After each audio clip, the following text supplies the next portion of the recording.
Uy, uy.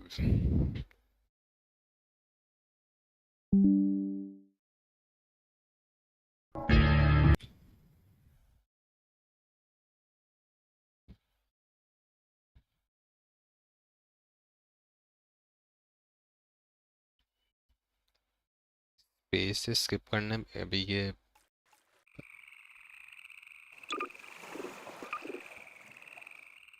था।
Alternate keyboard नहीं है, बड़ा मसला है।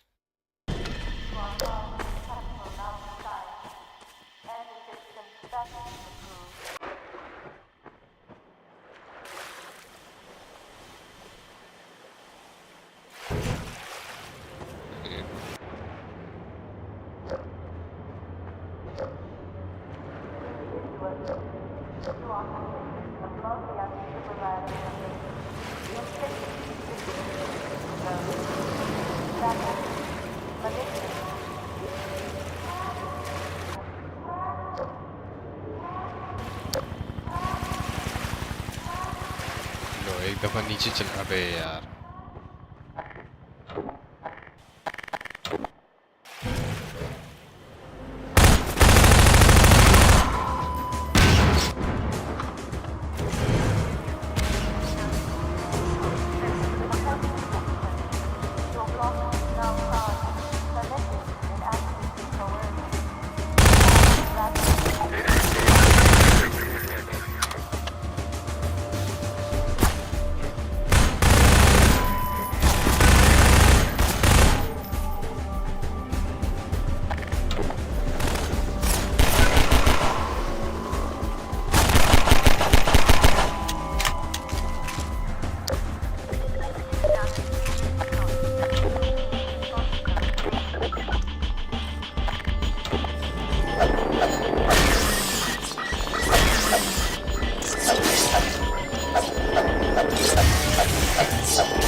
तो कितने आएंगे?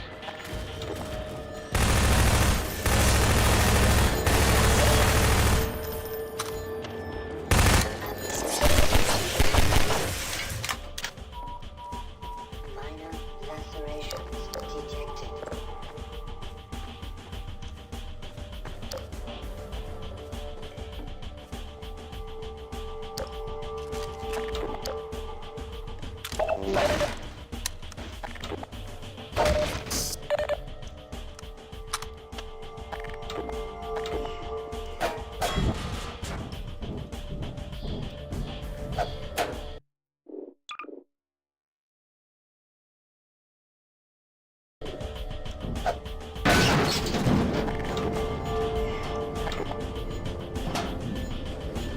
Explosive barrel factory. This room, filled with an absurd number of exploding barrels, inspires some good-natured debate within the team around how far to push the plausibility of our world. Frankly, one exploding barrel is probably too many in regards to realism. In the real world, barrels really shouldn't explode, even if you were to shoot them.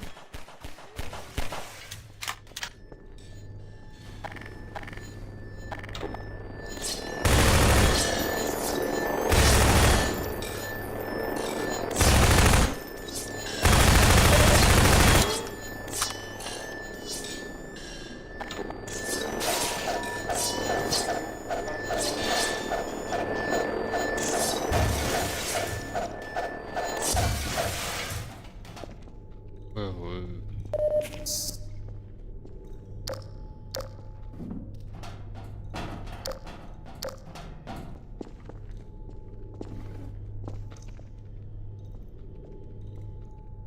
अच्छा मैं तो वैसे ladder से जाना था।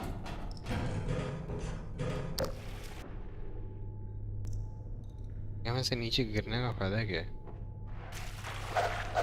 भी नहीं है मुझे।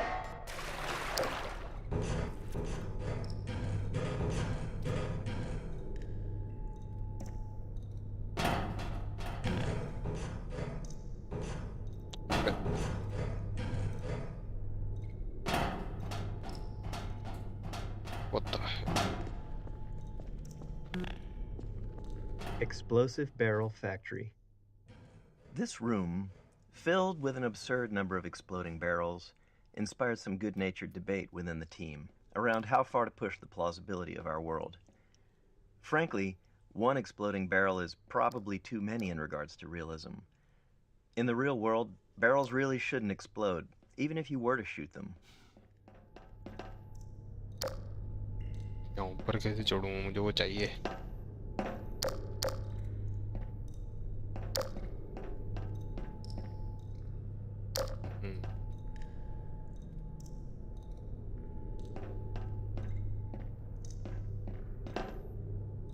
मुझे नहीं लगता चढ़ सकते हैं इसमें।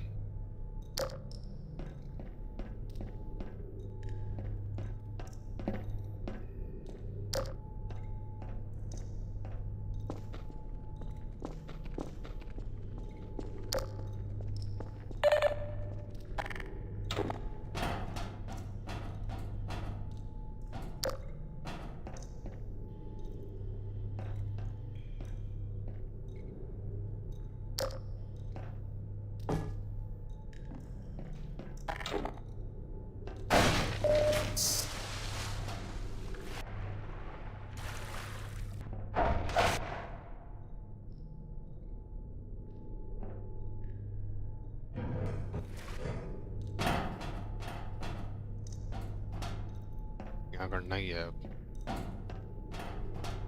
यार मैंने खेला है, फिर भी भूला हूँ। गेम पूरा खेला हुआ है, फिर भी भूल गया मैं।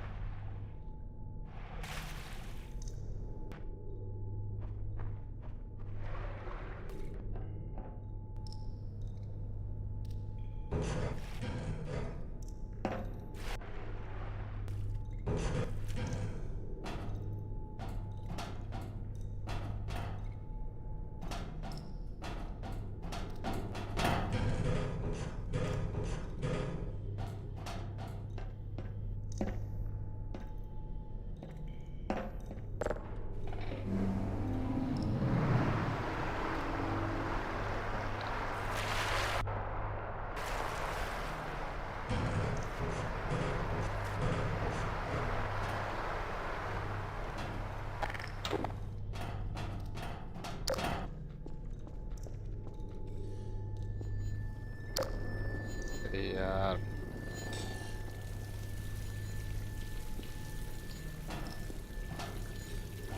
तो योलो कर रहा हूँ।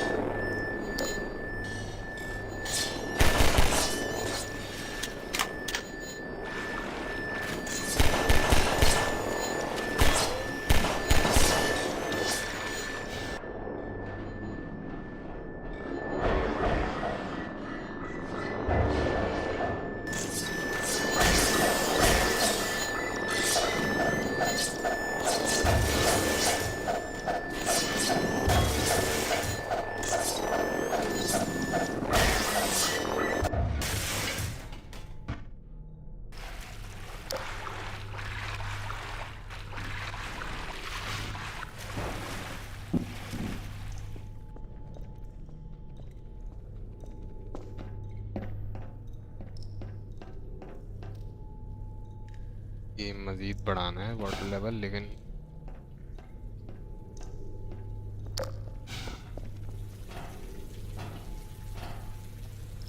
कॉफी और टर्न करने वाला है यहाँ पे।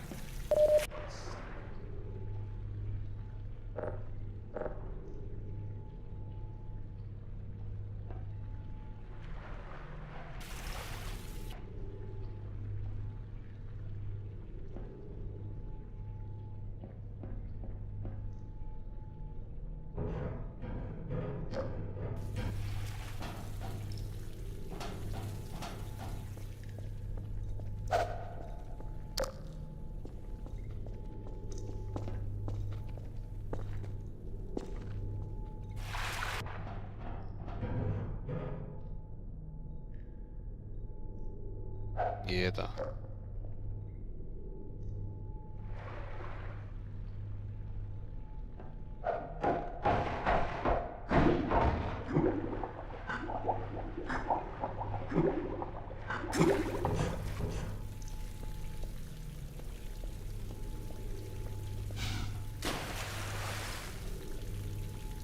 ये तो फिर मज़ीद ऊपर होना है शायद।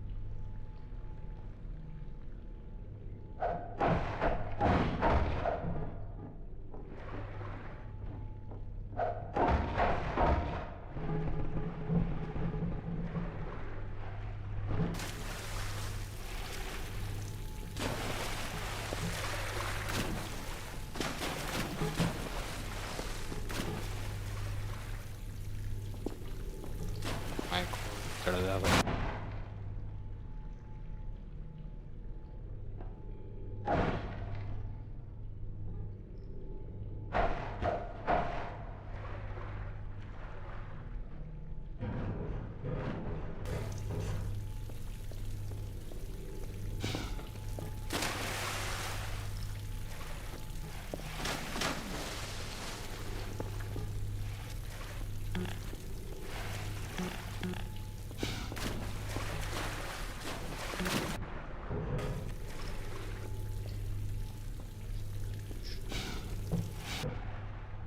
क्या हो रही है?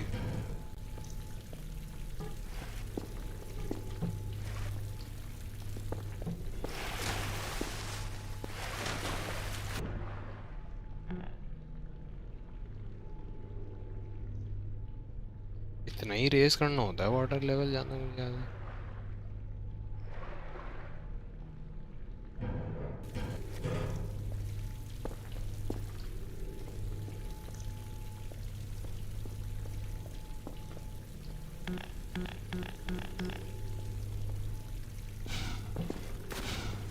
Rising water.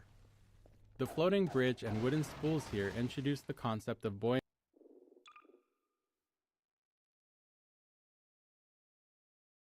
as a tool for the player. In this case, it's not really a puzzle. It's just some fun for the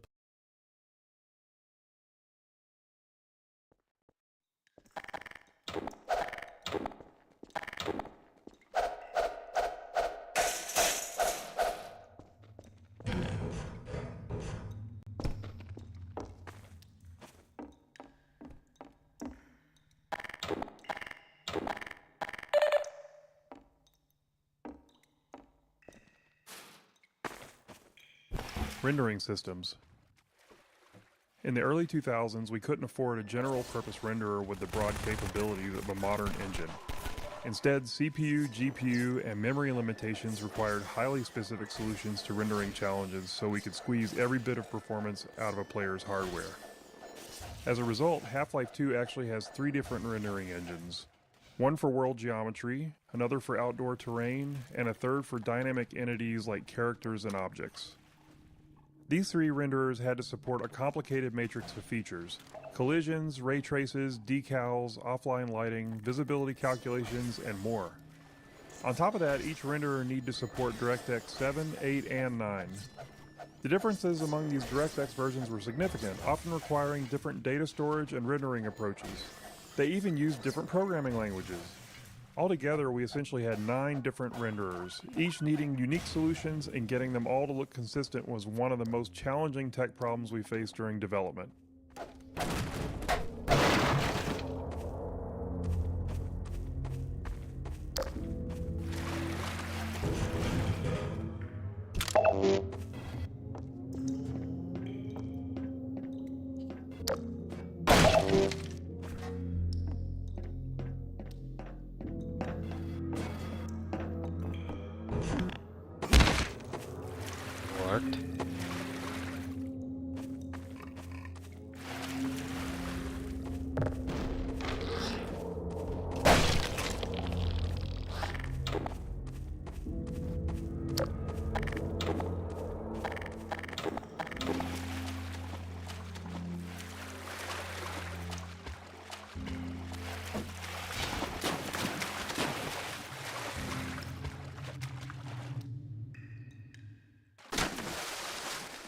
उन्होंने वही आना था।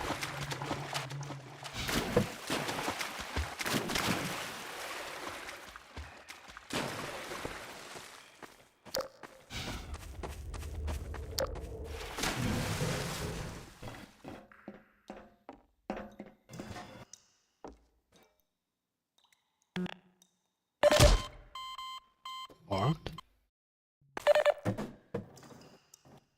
ये क्या था? Rendering systems. In the early 2000s, we couldn't afford a general-purpose renderer with the broad capabilities of a modern engine. Instead, CPU, GPU, and memory limitations required highly specific solutions to rendering challenges so we could squeeze every bit of performance out of a player's hardware. As a result, Half-Life 2 actually has 3 different rendering engines. One for world geometry, another for outdoor terrain, and a third for dynamic entities like characters and objects. These 3 renderers had to support a complicated matrix of features: collisions, ray traces, decals, offline lighting, visibility calculations, and more. On top of that, each renderer needed to support DirectX 7, 8, and 9. The differences among these DirectX versions were significant, often requiring different data storage and rendering approaches.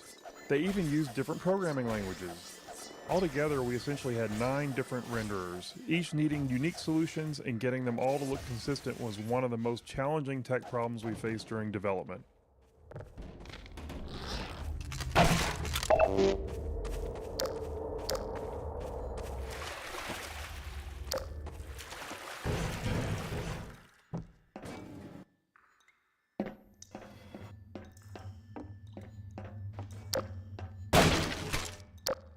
मुझे वही समझाया एक बार। पता नहीं क्या हुआ था, ये क्या फिजिक्स थी ये कि मैं मर गया।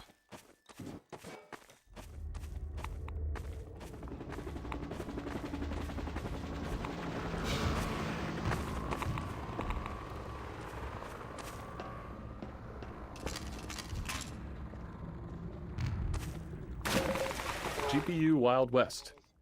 During development, we faced numerous decisions influenced by our choice of minimum spec, the least powerful CPU and GPU combination that would still deliver a good experience for customers.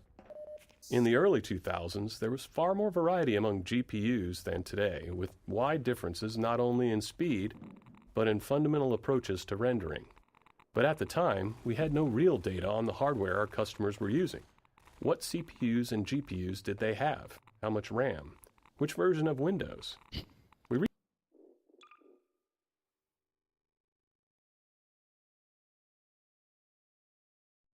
reached out to Microsoft hoping they might know answers to questions like, how many DX7 cards are in use? Or DX8? Unfortunately, they didn't have the data either. Realizing we were at risk of making bad decisions without these insights, we developed an analysis tool that allowed players to report their hardware specs to us and integrated it into the early version of Steam. The data was so useful that we decided to make it public, launching the Steam Hardware Survey in April 2003. It's been helping us and hopefully other developers make informed decisions ever since. Hey! You're Freeman, aren't you? We got word you were coming. You got here at a bad time. Black Mesa East to Station 6. Do you read? Dr. Freeman is on his way downriver. Lend him the airboat and give him all the help you can. Repeat, Gordon Freeman has returned. It is critical to reach his Black Mesa East. Better get going now. Dynamic shadows. With a focus on character and physics objects, we felt a dynamic shadow system was necessary to render them all in all their glory. In 2003, GPUs didn't have any dedicated shadow capabilities that they have today, so performance was a tricky problem. Our eventual solution went something like this, running every frame. First, find all the objects that might have shadows in view, Doing this meant figuring out which objects were in the view frustum, or slightly behind it, to catch entities that were off-screen but whose shadows might end up on-screen. Then we'd render a black shadow version of each one of those objects into a single shadow texture. For that render, we'd use the lowest level of detail model for the object to be as fast as possible. Finally, we'd use the shadow texture to draw each of the shadows into the player's view, darkening the already rendered pixels. We carefully cut around each shadow in that shadow texture to ensure that they correctly overlaid each other in the case where multiple shadows overlap. It's neat to look back on how we did these things, but ultimately we're a lot happier today, where GPU hardware makes it a much more straightforward problem. Headcrab canisters. Used headcrab canisters are seen later in Ravenholm, so we decided to show them here to tell the story of how they're used by the Combine. The story is that the Combine have weaponized Zen fauna to use them against the humans. Burrowed headcrabs was added as a new feature for this section that was expanded into a larger area that is meant to show a citizen shanty that was decimated by the headcrab assault.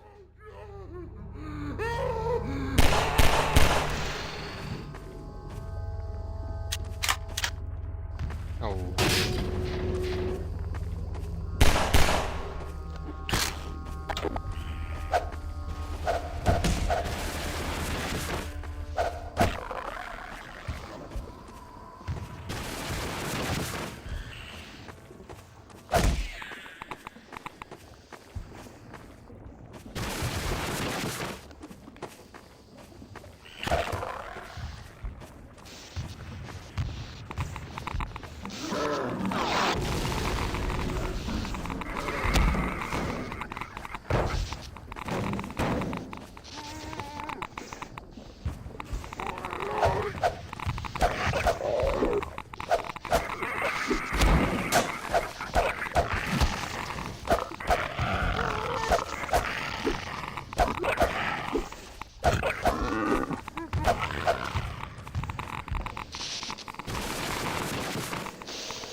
मुझे कोई switch तो नहीं पुल करना था वहाँ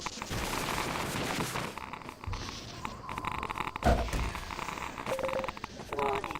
Hazardous radiation levels detected.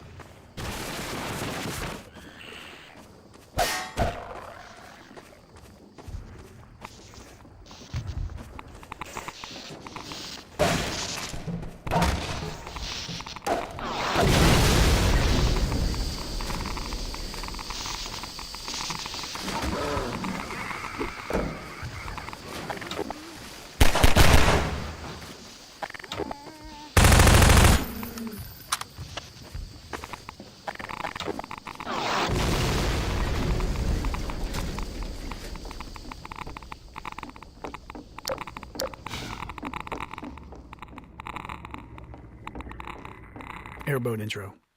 This is where the player gets the first vehicle of the game, the airboat. We wanted to create a safe space for players to practice driving the airboat for as long as they wanted before moving on. The arena is sprinkled with opportunities for jumps and tricks, and we filled the arena with toxic slime to keep players in the airboat longer, while preventing them from leaving the vehicle behind and progressing forward on foot. Combinatorial shader explosion. Rendering became much more complex during Half-Life 2's development with the addition of hardware shaders, small bits of code controlling how each pixel on a surface should render. In 2003, shaders were far more limited than today. Half-Life 2 era shaders lacked conditionals and had severe code size restrictions. This meant no if-else branching logic to adjust based on different conditions, and no large shaders with broad feature sets. Also, compiling shaders as needed was just too slow to be useful, so we had to pre-compile them. To work within these limits, we had to compute every possible shader combination and store each one individually as its own shader.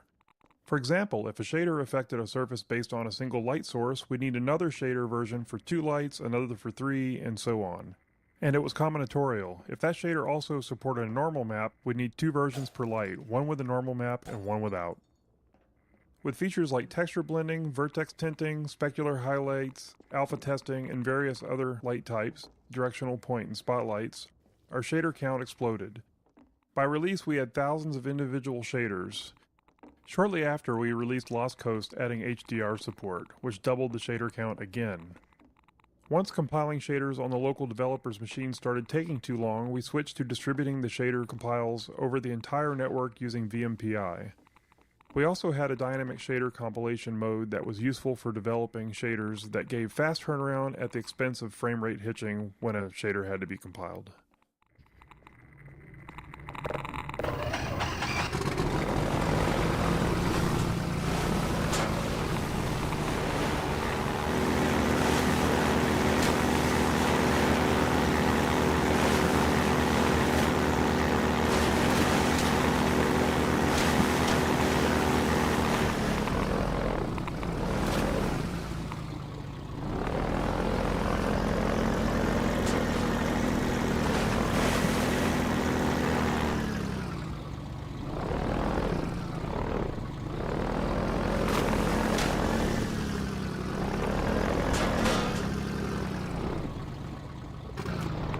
Fighting motion sickness.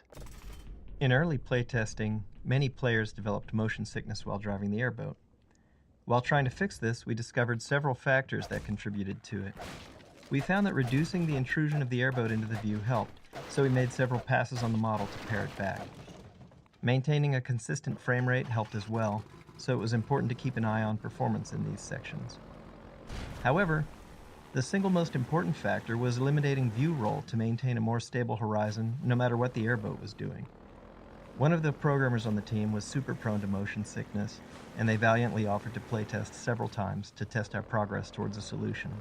I'm pretty sure they threw up at least once after playtesting, and their noble sacrifice was hugely appreciated.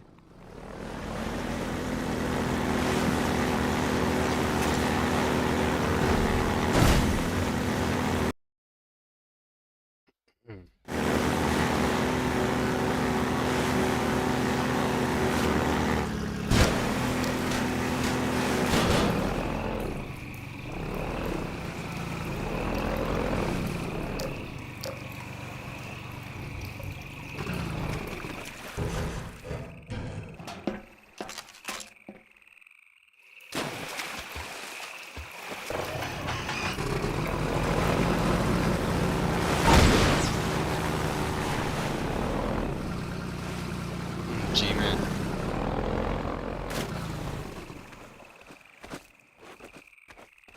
G-Man खड़ा हुआ था यहाँ पे.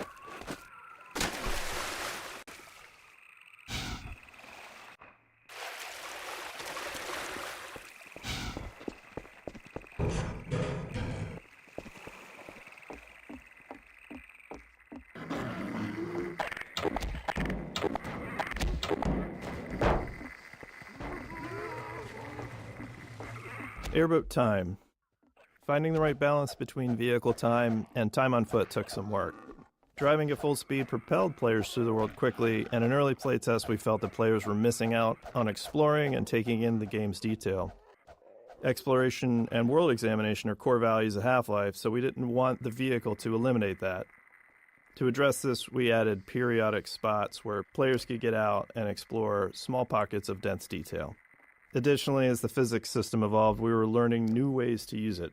These spots off the airboat let us introduce an element of discovery around physics, like dropping crates into the water or combining barrels to raise a ramp. This gave players a chance to interact with water and physics in different ways.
Floating supplies.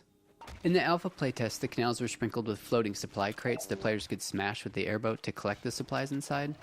The mechanics were somewhat gamey, but helped keep the flow of the gameplay going, allowing the player to resupply on the go. To help make the premise more plausible, we wanted to tell the story of how the floating crates ended up so conveniently placed along the player's path. This scene of the citizens dropping supply crates helped sell that fiction, while also making the canals feel more alive. It also made players feel more heroic and important to be helped by so many supporting characters.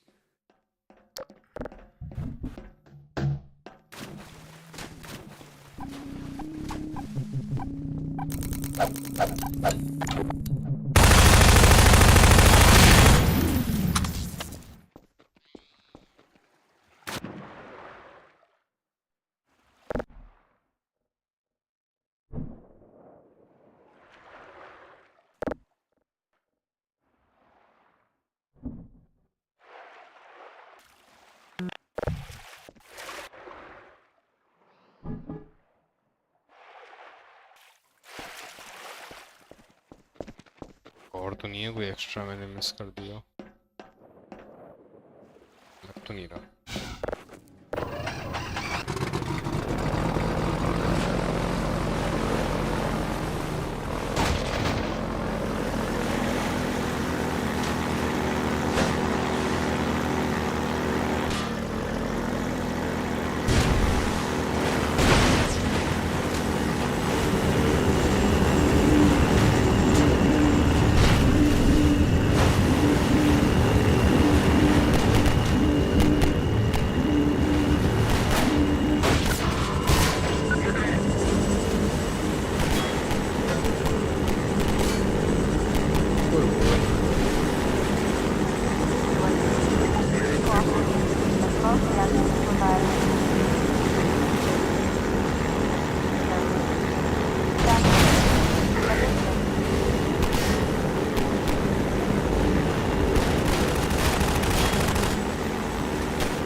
Grenade intro. We conceived of this Combine base as both a training area and a playground for grenades, introducing them here in infinite supply crates to signal that it's safe for players to use grenades freely without fear of running out. Go wild. The Combine encounter here uses extensive markup to direct the soldier AI towards cover and provide good opportunities for players to make use of grenades. At the end of the area, the same infinite grenade technique helps players resolve the turret placement, as a direct assault is a lot more difficult if you don't. A bright red light and a particle trail were added to the grenades, making it significantly easier for players to follow their trajectory, whether they're throwing them or dodging one from a Combine soldier.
Air resistance. One important feature we had to add to our physics engine for Half-Life 2 was air resistance. At the time, physics engines would typically implement a general damping feature for slowing objects down as they moved, but this merely removes energy in a symmetric way. In order to create more believable motion, we decided to simulate air resistance instead. This allowed us to get asymmetric behavior, where the amount the object was slowed by moving through the air was different depending on how much surface area of the object was facing the direction of movement or rotation. This feature was key to making explosions and objects thrown by the gravity gun look believable. Fast-moving and fast-spinning objects are among the most expensive things to simulate in Half-Life 2's physics engine, so air resistance also improves CPU performance in cases like explosions.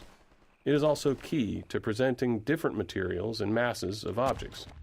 More dense objects can push aside air more easily, and this is visible. Having this effect in the simulation helps make the difference in density between cardboard boxes and wooden planks more apparent, and really helps make the objects in Half-Life 2's world much more convincing.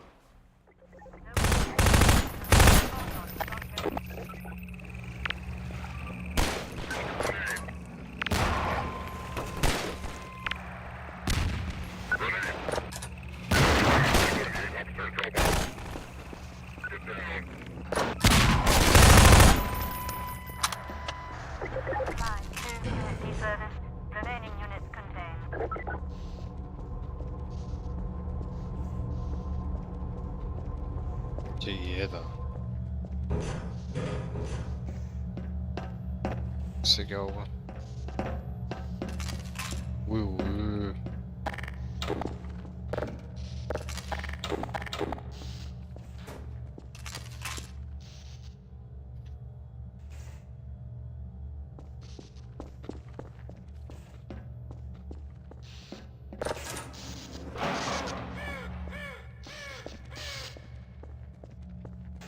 Puzzle layers. Because players are often totally unaware of the designer's intent, which we think is a good thing, they tend to respond in all kinds of surprising ways to our puzzles. Even seemingly simple puzzles can see countless failures along the way to success. That was the case with this puzzle to open the canal gates, which required many layers of hints and cues. The sparking wheel communicates that this is where someone would normally open the gate, but some other method is needed. A few crows draw the player's eye towards the solution, in this case, a bundle of girders on a pendulum. As grenades have been thoroughly introduced, we originally wanted players to throw one to break the wooden support structure, but that wasn't obvious enough. We added exploding barrels as a much clearer clue.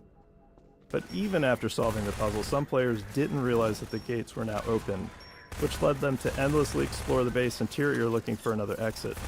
So we had to remind them of their original problem, the broken gate. We added smoke, the alarm klaxon, and a spinning light, and it was then that we finally started seeing reliably good results in playtesting.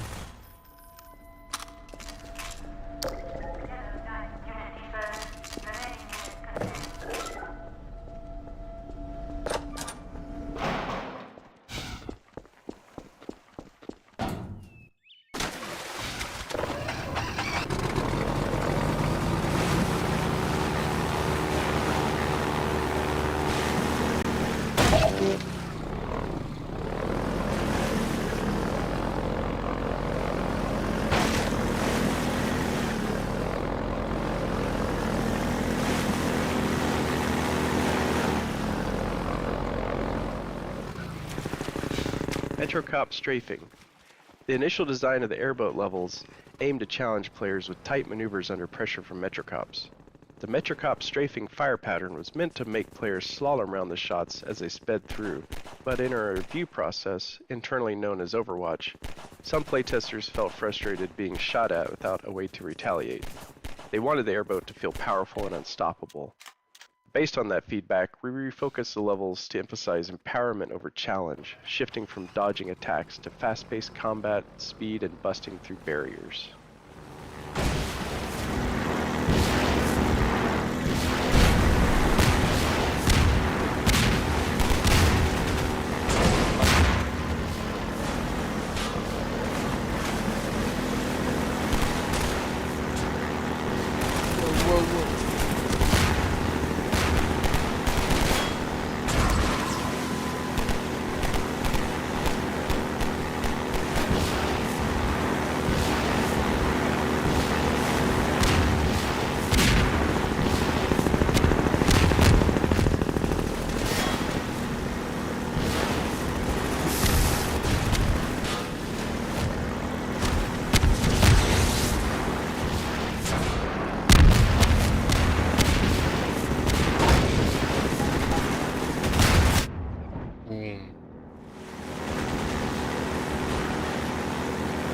यहाँ से नया level शुरू हो जाएगा शायद। Loading screen आनी चाहिए। हाँ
Skybox.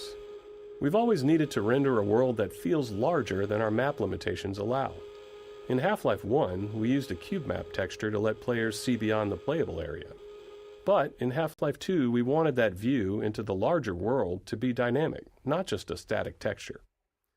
Our map size limitation was about half a mile in each dimension, but we realized we could create a much larger outer world if we stored it at a reduced scale. So, we invented what we called the 3D Skybox. The 3D Skybox is a small box hidden within the actual game map containing geometry at 1/16th scale. Inside it, a reference point corresponds to a matching origin in the main map. Then, when we render the space beyond the playable area, we use the geometry from the 3D Skybox, positioned by that reference point and scaled up 16 times. Getting the lighting and fog to blend seamlessly across the transition from the main map to the Skybox presented some sticky challenges, but it worked. The result made the world feel significantly larger and more immersive than it had in Half-Life 1. ये tired है यार।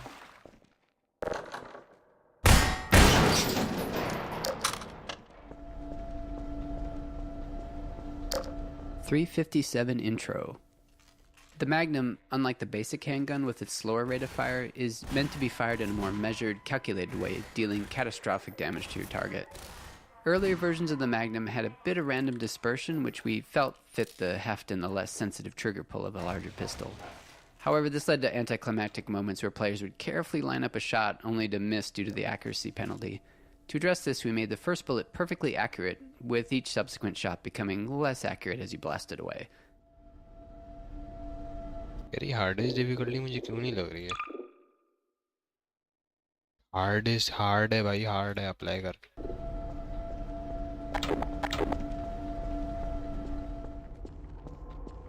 VMPI. During development, we became increasingly frustrated with our slow gameplay iteration speeds, mainly because map compilation, needed to pre-compute lighting and visibility, was taking hours. Computers in 2000 were far slower than today's, and they had only a single CPU core each.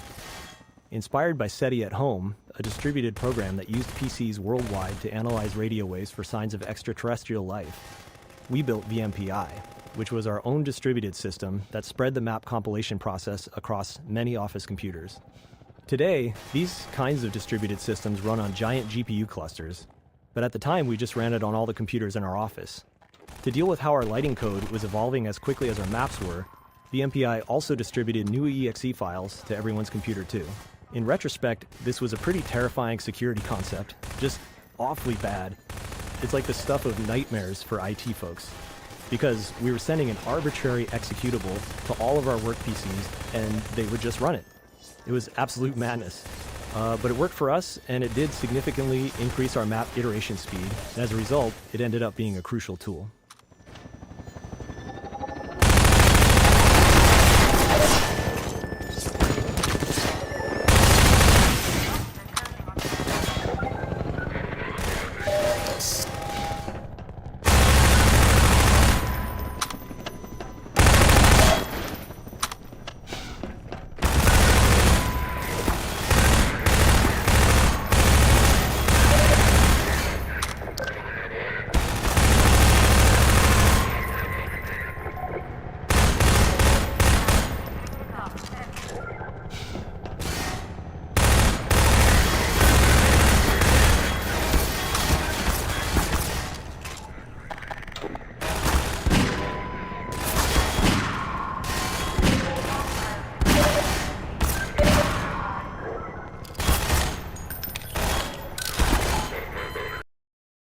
357 Intro. The Magnum, unlike the basic handgun with its slower rate of fire, is meant to be fired in a more measured, calculated way, dealing catastrophic damage to your target. Earlier versions of the Magnum had a bit of random dispersion, which we felt fit the heft and the less sensitive trigger pull of a larger pistol. However, this led to anticlimactic moments where players would carefully line up a shot only to miss due to the accuracy. VMPI. During development, we became increasingly frustrated with our slow gameplay iteration speeds, mainly because map compilation, needed to pre-compute lighting and visibility, was taking hours. Computers in 2000 were far slower than today's, and they had only a single CPU core each. Inspired by SETI at Home, a distributed program that used PCs worldwide to analyze radio waves for signs of extraterrestrial life, we built VMPI, which was our own distributed system that spread the map compilation process across many office computers. Today, these kinds of distributed systems run on giant GPU clusters, but at the time we just ran it on all the computers in our office. To deal with how our lighting code was evolving as quickly as our maps were, VMPI also distributed new EXE files to everyone's computer too. In retrospect, this was a pretty terrifying security concept, just awfully bad. It's like the stuff of nightmares for IT folks, because we were sending an arbitrary executable to all of our work PCs and they would just run it. It was absolute madness. But it worked for us, and it did significantly increase our map iteration speed, and as a result, it ended up being a crucial tool.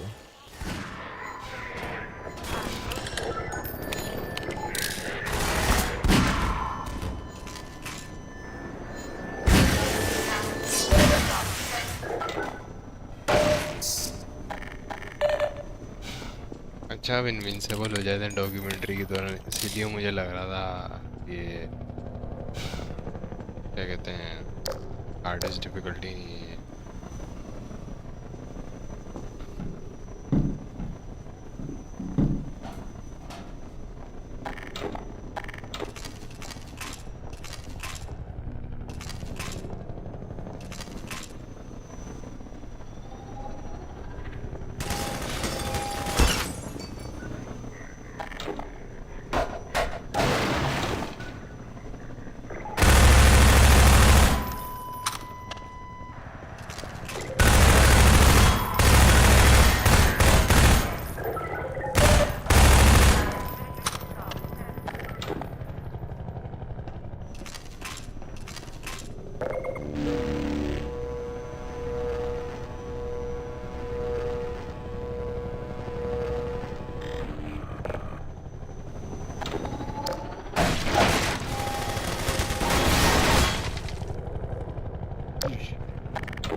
Mounted guns were added here to help train the player on the gun's effectiveness against the attack helicopter for the final battle in the reservoir.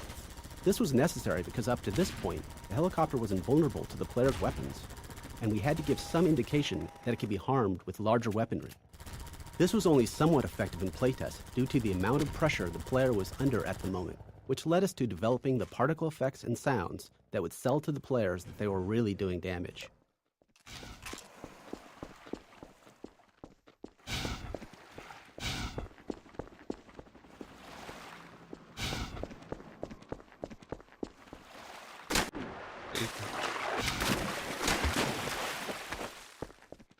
मैंने कुछ करा तो नहीं, मैंने कुछ switch विच तो flip नहीं किया।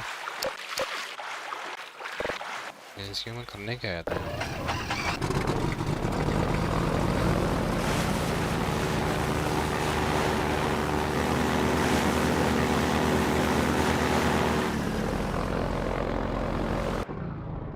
क्या था? मैंने पूरा कुछ किया ही नहीं। अच्छा उधर जाना था।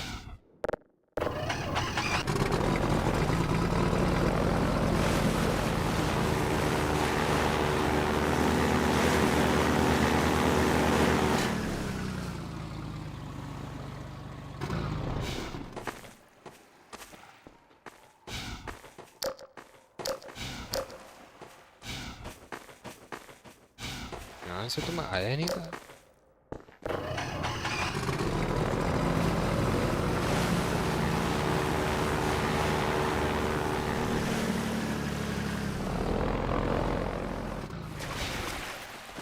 यार मैं एक चीज फ्लिप करना भूल गया हूँ।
मुझे लग रहा है एक चीज फ्लिप करने को मैं करना भूल गया।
Helicopter bombing run. This is another example of us creating movement hazards while driving the airboat. The helicopter attempts to stay in front of the player when dropping bombs, and if the player backtracks, it switches to hovering and turns to attacking the player. In one playtest, a bomb just so happened to drop between the pipe seams, creating a pretty cinematic moment. The playtester had a positive reaction, so the team decided to script it so it happened every time. This process has become part of our organic design process. Every so often, a cool thing randomly happens in a playtest, and we find a way to make it happen more reliably.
نابه وغيراتك.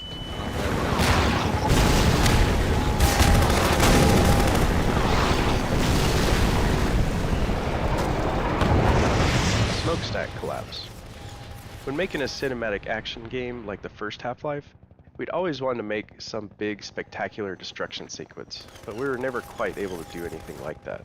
Half-Life 2's physics introduced a system for breaking physics small objects, such as crates, into pieces, which provoked the idea of doing something much bigger. We took a leap and tried breaking a smokestack into pieces as it fell. So we experimented with the masses until it felt better, refined the model, and added lots of smoke and audio to sell the effect. And there we had it. We had our big spectacular destruction moment. Ultimately, our physics made the sequence just barely possible in a way that maybe seems quaint by modern standards, but felt really awesome at the time.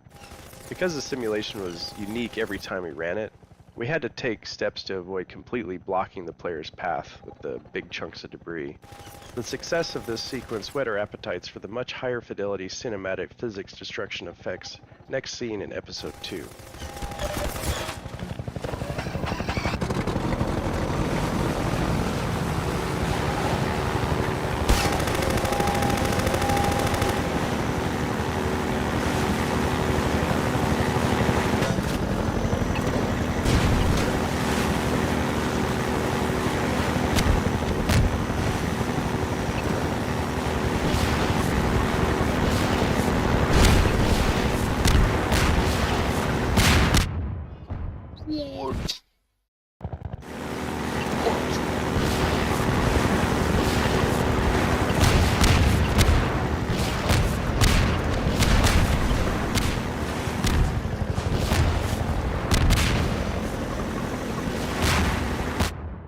भाई निकलने दो 7 HP है.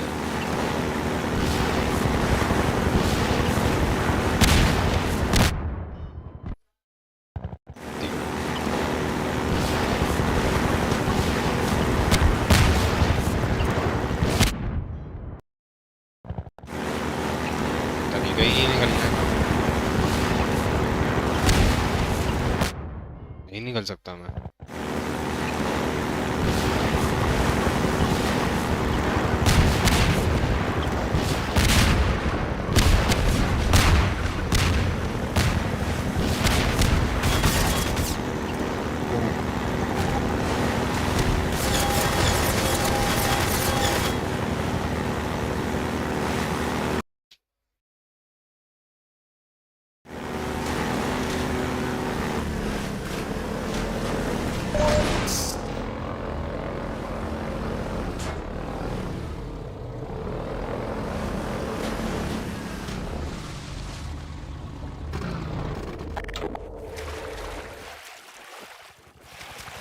Displacements 1.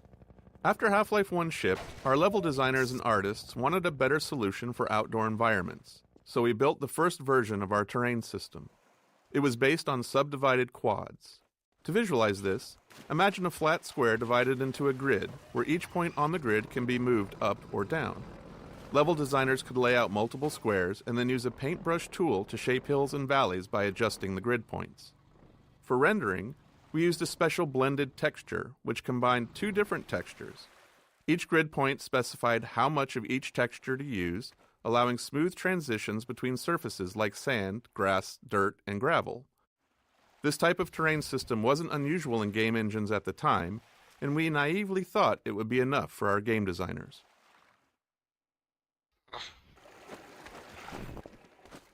Washing machine puzzle.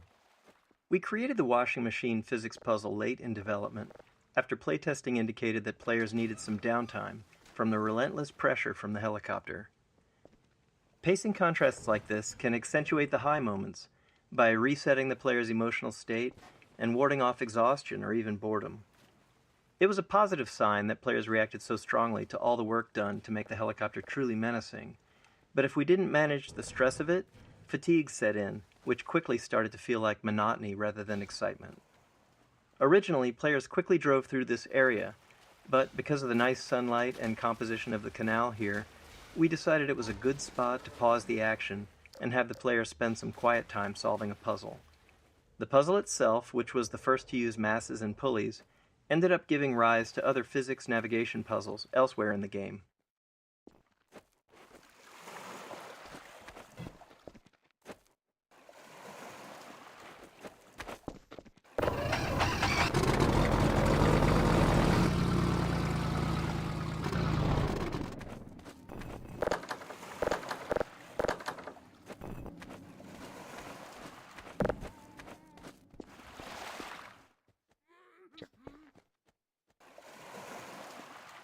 हमने 1 minute में ऊपर कैसे जाऊंगा? ये ज़ॉम्बी कहाँ से आ गया?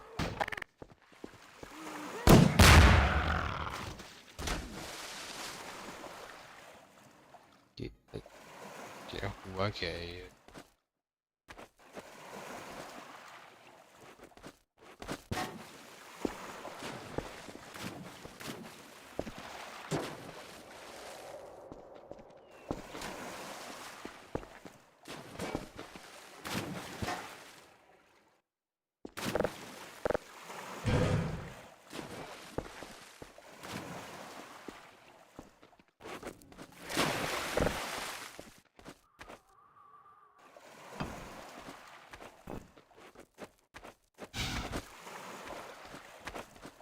अबे यार मैं भूल ही गया सारे पजल्स से।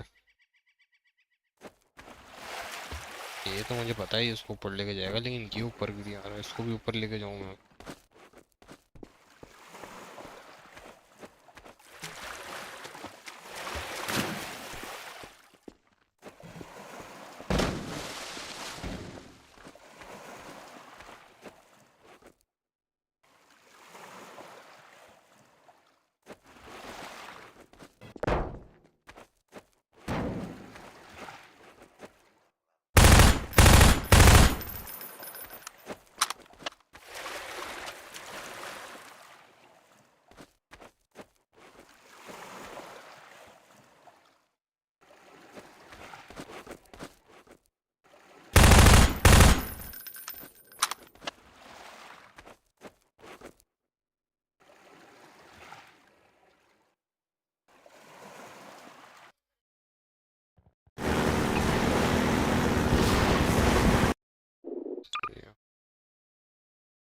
उसे भी लोड करो।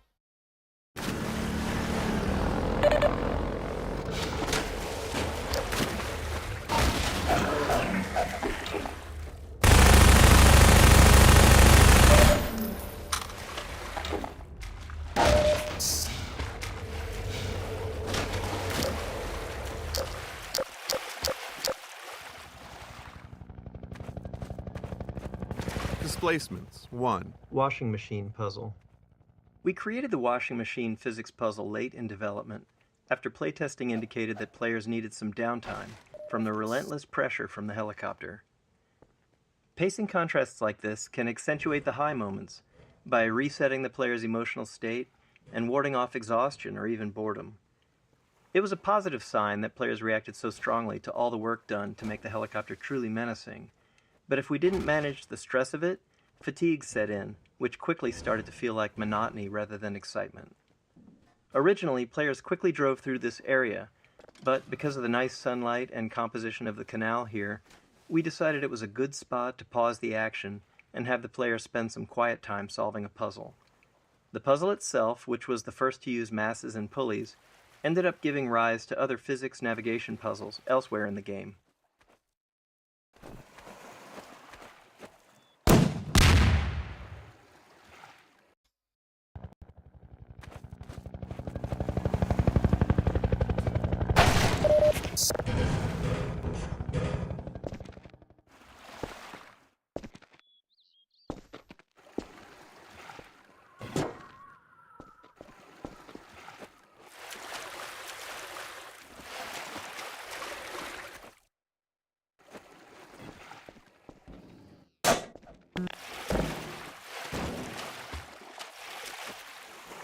Displacements 1. Washing machine puzzle. We created the washing machine physics puzzle late in development, after playtesting indicated that players needed some downtime from the relentless pressure from the helicopter. Pacing contrasts like this can accentuate the high moments by resetting the player's emotional state and warding off exhaustion or even boredom. It was a positive sign that players reacted so strongly to all the work done to make the helicopter truly menacing. Displacements, 2. Once the initial terrain system was up and running, we expected level designers to use it for outdoor spaces. Instead, they began experimenting, adding detail in unexpected places. They used the subdivided quads on the top of walls to create ruined edges, rounded off street curbs, and even attempted to make pipes. This met with varying success since the terrain system was designed for landscapes, not architectural detail. So we returned to the code mines, transforming the height-based terrain system into a fully 3D displacement system. Now, instead of only moving grid points up and down, designers could move them in any direction. This allowed them to add extra detail to all kinds of surfaces using blended textures to smooth transitions between the displacement quads and the BSP geometry. However, this required additional tech work to ensure consistent lighting between the two renderers, or those edges would have been noticeably mismatched. But with all this done, the level designers seemed satisfied, and we naively thought that this time it really would be enough. Displacements, 3. With the general displacement system in hand, level designers didn't stop at adding detail to the world and returned to their original goals of building large-scale outdoor sections. This led to another round of updates to balance performance, ensuring the system could handle both fine detail and larger ground terrain. Texturing had to improve as well, especially to support complex structures like overhanging cliffs that weren't possible with the original height-based system. Designers, never one to rest on their laurels, also started using displacements to create caves and tunnels. While these additions looked great, they required even more technical adjustment. Eventually, we managed to wrangle the competing requirements of all the ways that displacements were being used, and they shipped in large sections of our game world. Looking back, displacements are a clear example of how technology and game design evolve together. It's a chicken and egg problem. We can't foresee all the ways a piece of tech will impact the game, but we also can't build the tech without knowing what it needs to accomplish. So, as is always the case, we have to build something. We start with a solid guess and see where it leads us.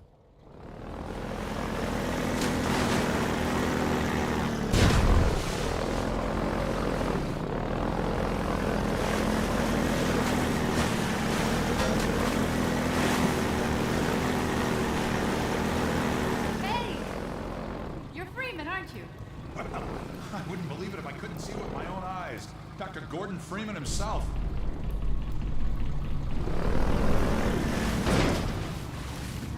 Better move out before the Combine picks us up. We're just getting ready to pull out. Hurry. Gotta tear down this camp and get out of here. Greetings to the Freeman. Come on in. I'll show you what. Gestures. Each of our characters had a library of simple animations called gestures, which we could easily layer on top of other body movements.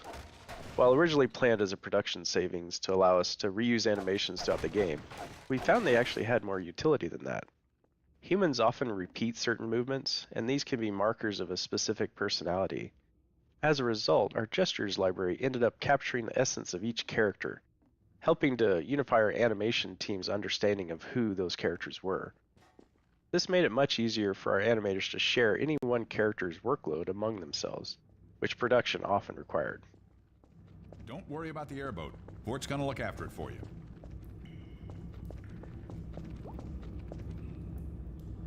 Here, take a look at this. This here's the dam. It's just up ahead. Eli's hideout is here, a stone's throw from the apron and nestled in the old hydro plant. But getting there, with that hunter chopper on your ass, next to impossible. Good news is, the Vortigaunt's working his magic on your airboat, so you'll have a little more firepower going forward. I think he's just finishing up now. Go on out.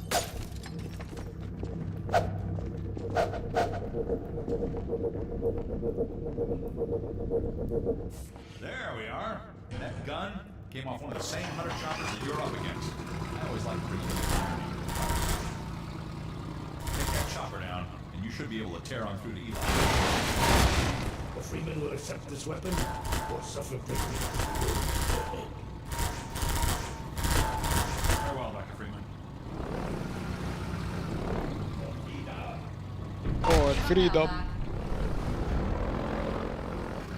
Airboat Changeup. We heard from the playtesters that they wanted more varied gameplay from the airboat. Up until this point of the game, The player had no real way to fight back against the helicopter and other enemies, so it felt right to introduce a new weapon and in turn deliver a pacing change and set the stage for what would come next. In the subsequent areas, we added target practice to acquaint people with their new weapon. Extra physics force on the airgun projectiles meant targets would get sent flying and make it feel way more powerful than anything in the player's loadout. Even then, when it came to playtesting combat against the helicopter, a lot of testers still thought it was invincible and hadn't noticed our efforts to illustrate that it was taking damage from the Combine-mounted guns earlier. To get over this, we did the most obvious thing. We put the helicopter directly outside the tunnel in which you get the gun and make it extremely clear that you can and should shoot it. And it worked.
Load कर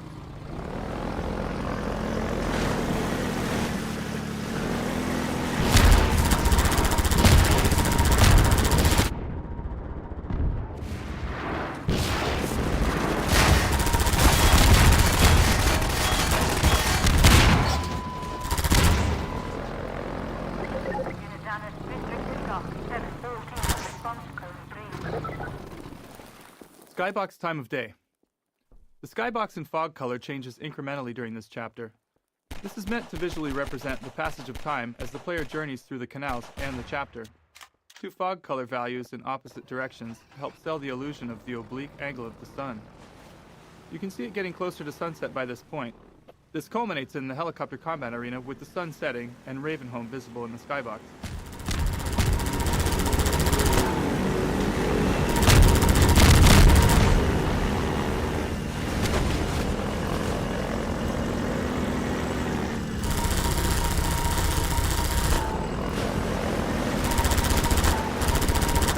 गायब हो गया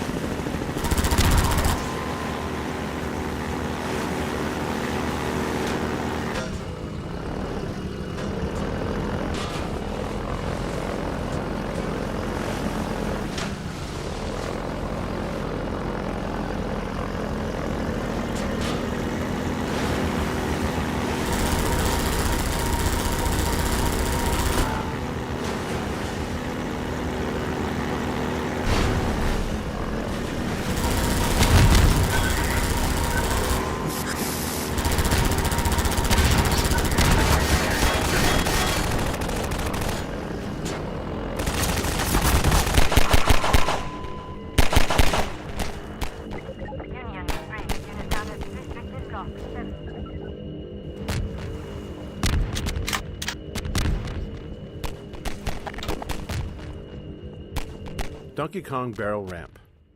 This particular area, the drainage ramp, originally started as just an interesting piece of level architecture.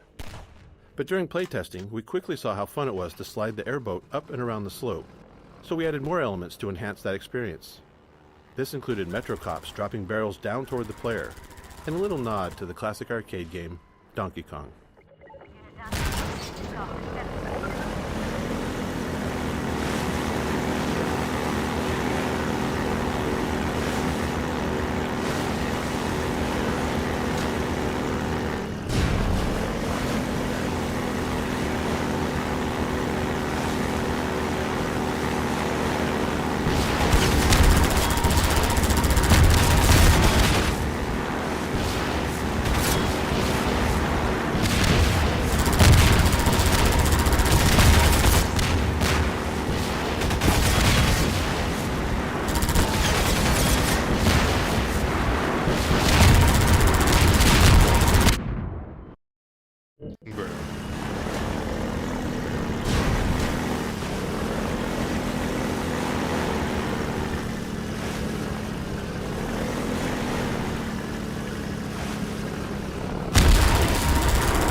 You.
अंदर कैसे जाऊंगा?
Helicopter Megabomb Origin.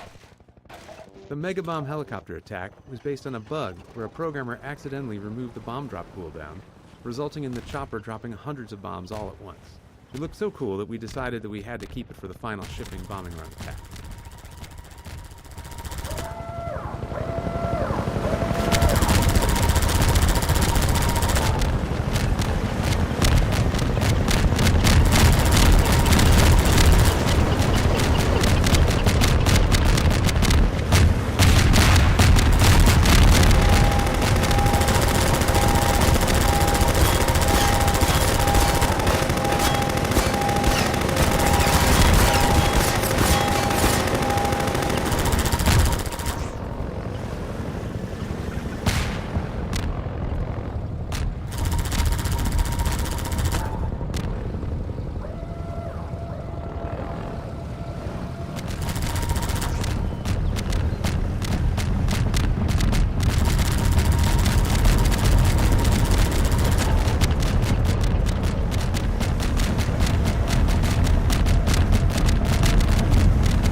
और मैं देखूँ हेल्प बैग्स हैं।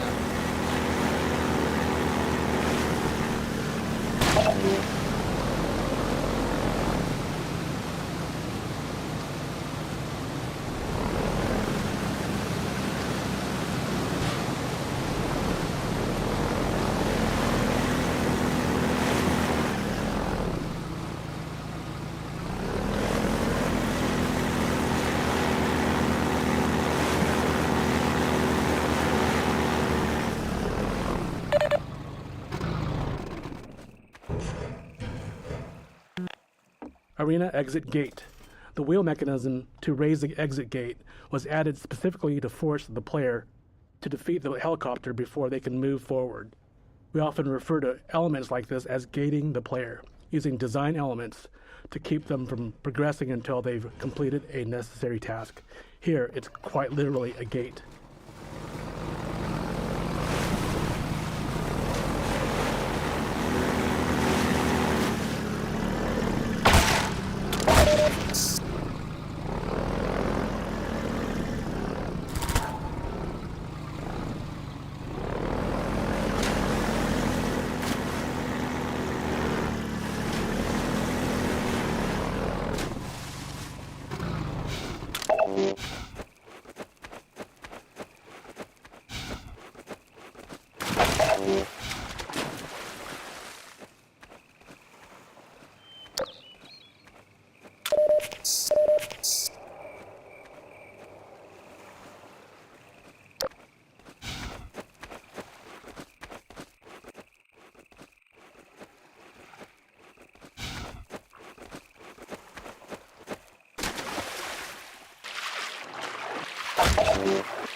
Seems hopeless.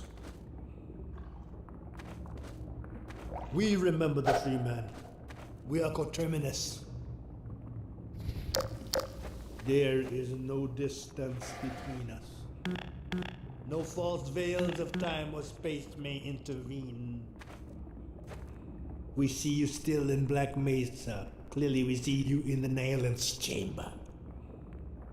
We bear witness to the bright eternity of the Nihilant's demise. You leap, you fall, we see you flash between the barriers. For a brief time you joined us, you are one between the worlds. Communion of the vortescence and that other, a deeper mystery, no deeper than the void itself. We cannot forget those whose cords you cut. Forgiveness is not ours to bestow. Unity of purpose, the shattering of common shackles, a single road we tread. Your song we sing and shall sing for eternity, no matter the consequences of this struggle. You have brought us grief and jubilation beyond measure. We are there still in observance of your final stroke.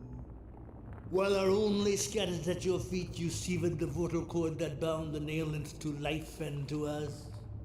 That sharp spur of hope has not dulled to this day. For once the lesser master lay defeated, we knew the greater must also fall in time. With you besides us, a talisman of victory, the day of freedom draws nigh. Your bright face obscures your darker mask. We call you Sib, although your mind and meaning are a mystery to us. Far distant eyes look out through yours. Something secret steers us both. We shall not name it. We have endured these chafing bonds for eons, yet a single moment of further servitude seems intolerable. How often have we slipped our yoke only to... इसका dialogue बहुत लंबा होता है.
Helicopter Final Battle. We designed this area as the arena for the final showdown between the player and the Combine attack helicopter. It's the player's chance to finally eliminate the relentless enemy that's been hunting them since fleeing underground after leaving Kleiner's lab.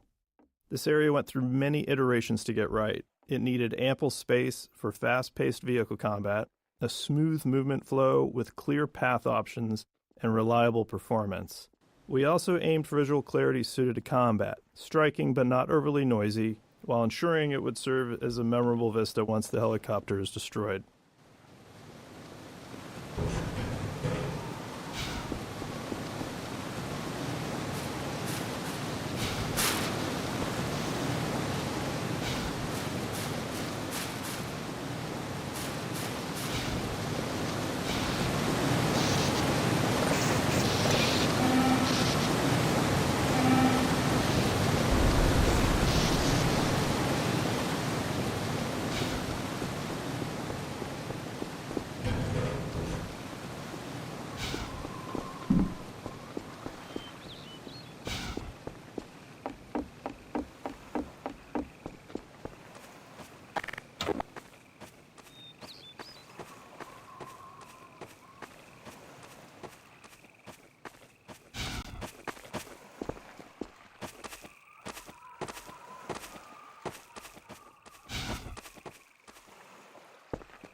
बस भाई यहाँ save करते हैं.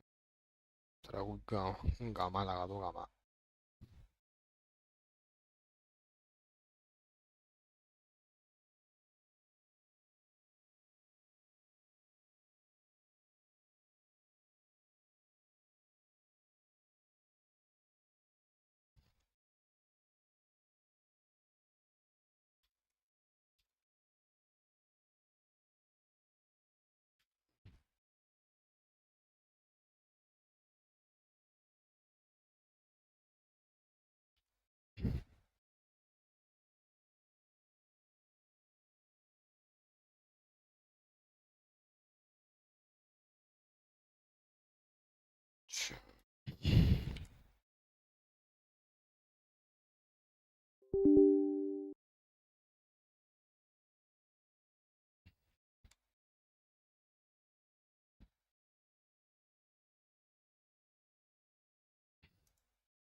ये concept art बड़ा अच्छा बना था।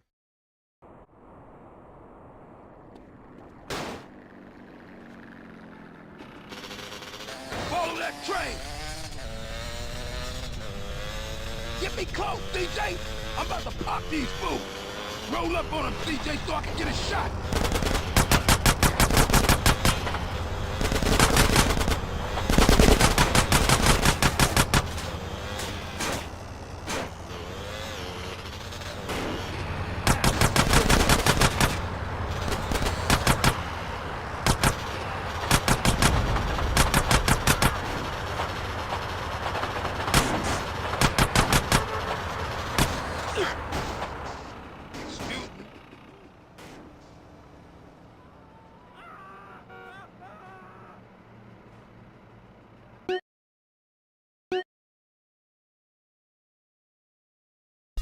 All we had to do was follow the damn train, CJ. Train के ऊपर मैं चढ़ गया था।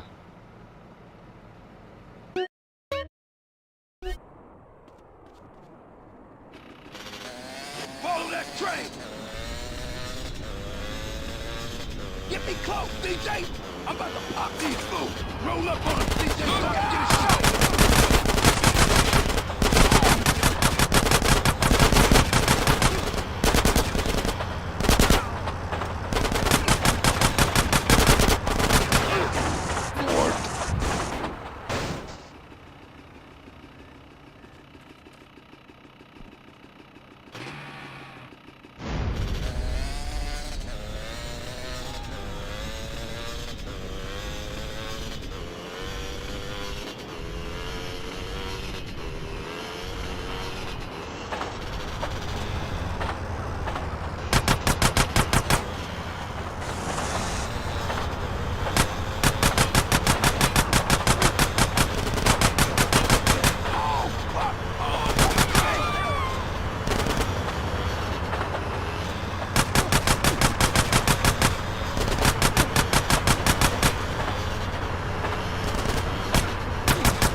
मैं ब्राइटनेस मैंने वही की हुई है जो पहले थी।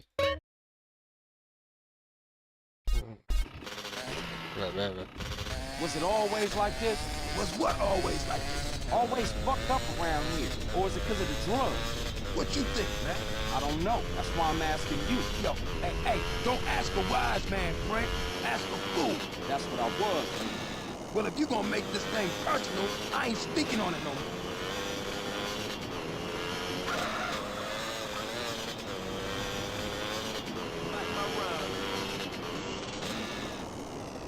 Hey, look out!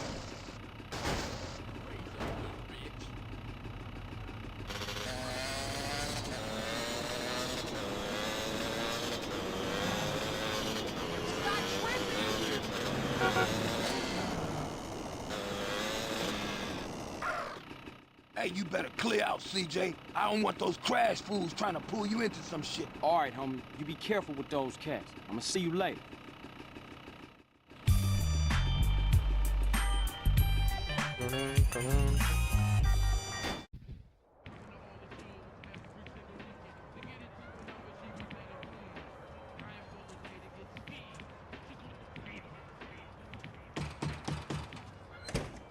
Hey, CJ! Baby, what's up, man? What's happening, Smoke? Chillin'? Wanna go for a ride? Yeah. You drive. All right. We going downtown.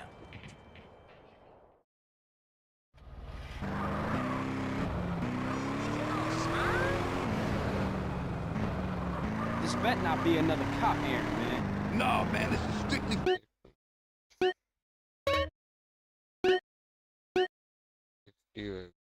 अच्छा Classic lighting on. I gotta be honest with you, CJ. We could be getting into some heavy shit, man. What you into, Smoke? A lot of shit about to go down, Paul.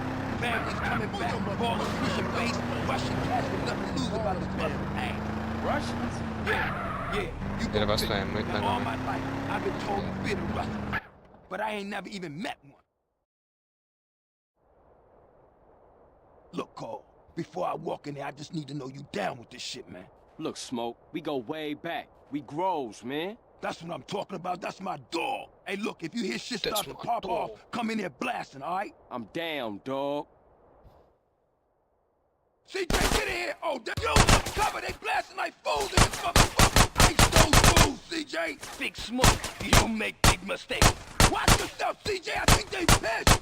CJ, take the right and cover my ass. Keep it up, baby. That's my dog making y'all pay. Stick with me, CJ. We out of here, baby.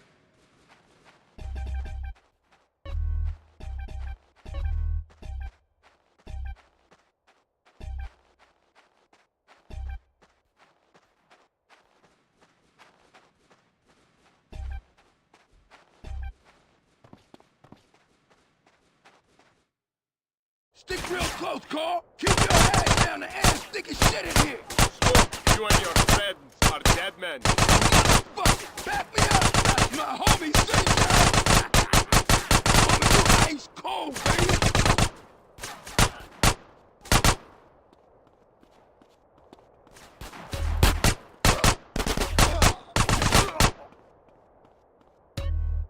Time to return the favor, baby. Get on.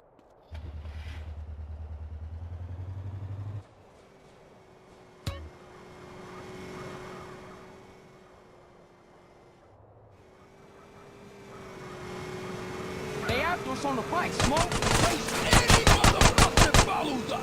Shit, man, they coming for us in the truck. Don't tell me I'm trying to take it off the road. Okay, man, look at all this crap. Get out of the way. I'm coming through. We got bikes on our six. Smash it, Smoke. Hold on tight, baby. Ah, Smoke, no!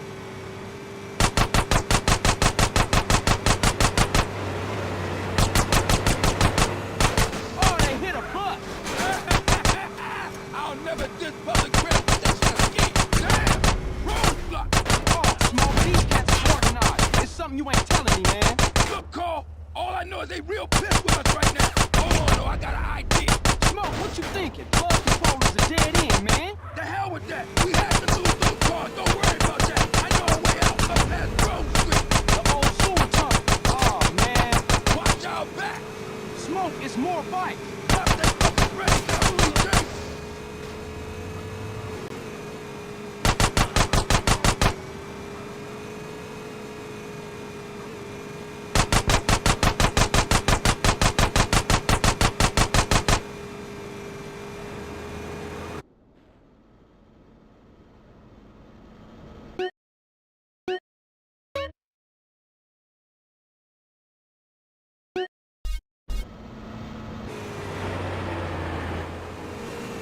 Oh, shit. Now the truck's found us again. Man, stop being so negative. Focus on the good news. Such as? We ain't dead, and your trigger finger still works, fool. I think the gear box is screwed up on this thing. I can't get no speed. Yeah, who's negative now, Fix? Point taken. I'll keep my mouth shut from now on. Watch out back.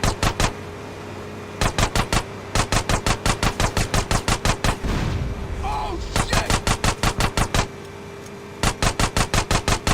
Oh, man, the car's found the way. Don't tell me about a show. Hold on. Get us up that ramp, Smoke. I'm on it, baby.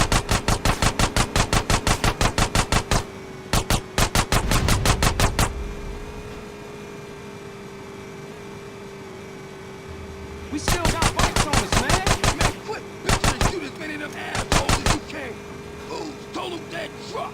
Go around him, man. Screw that. We take the city through.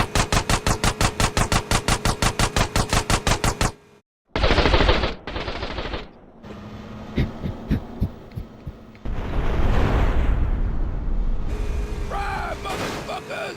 That's the old sewer up ahead. Shoot out the gate.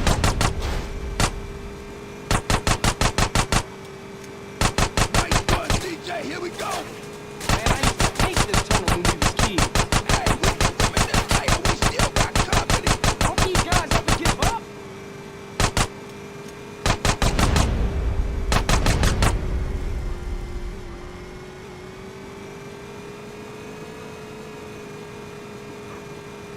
We lost him, Smoke. Man, we better split up. I'll take it another block and dump it. Man, that was some crazy shit back there.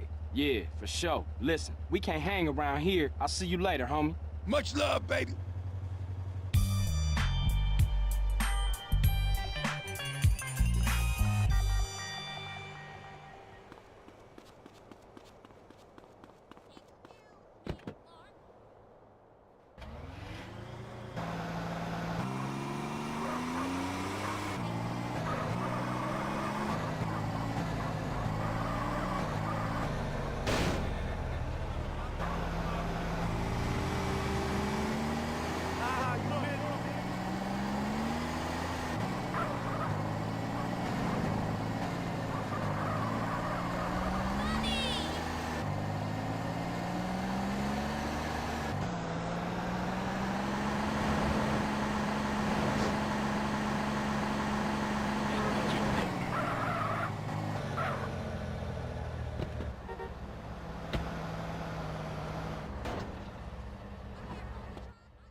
I ain't pulling any punches.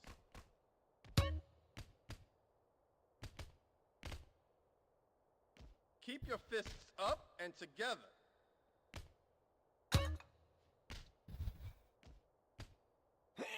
Come on, I can take it.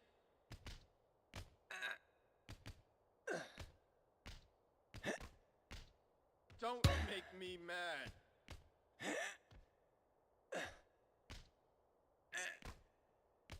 You won't lay a glove on me.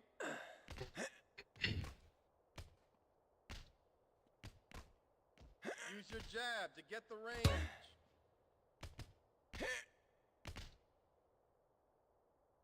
I'm gonna beat you silly.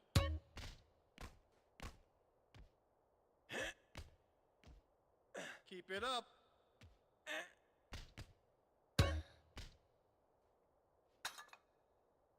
I'm not gonna hurt you.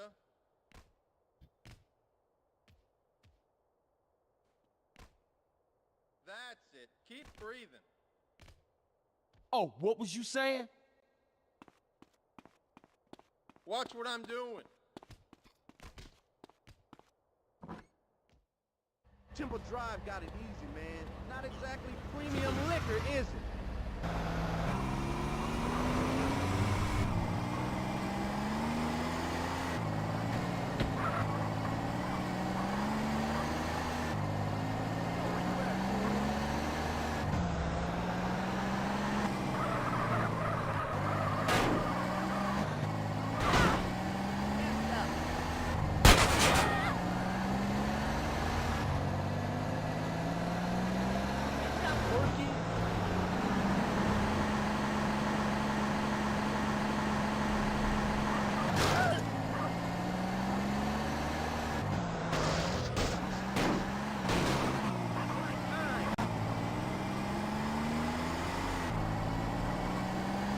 Homie.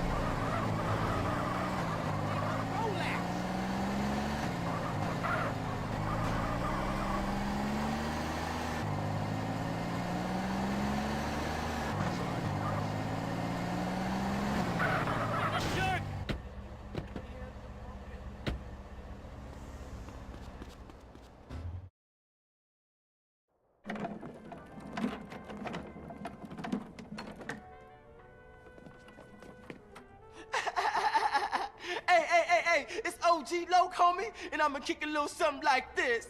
Hey, yo, when I come through up in the place, you don't want me to come with a gun in your face. I spit it hotter than anybody in the world could do. That it's shit like sucks. Damn. Damn, my shit was whack. Hey, what's happening, Lo?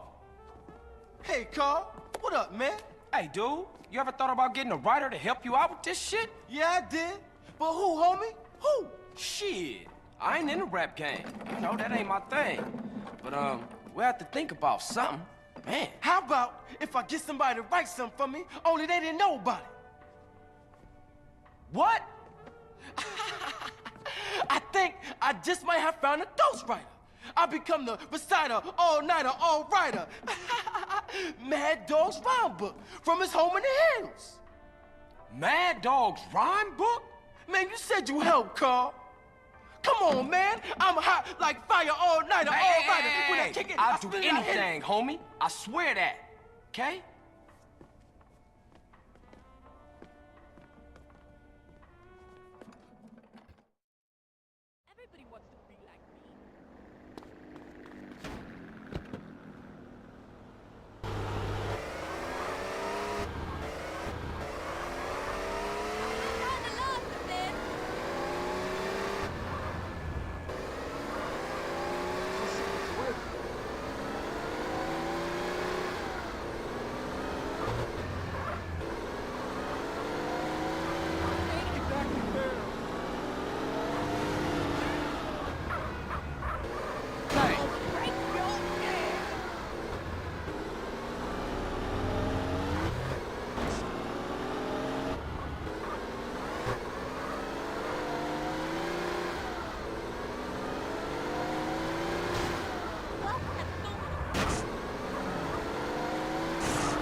What was that? Come on, fool.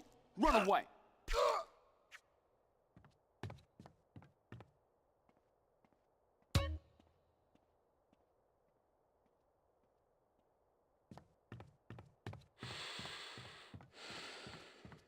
What's the noise?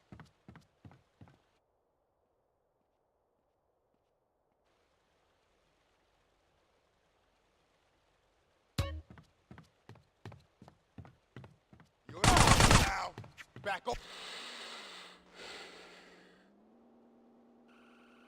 Smokes. Hey, asshole. Ow. Hurt.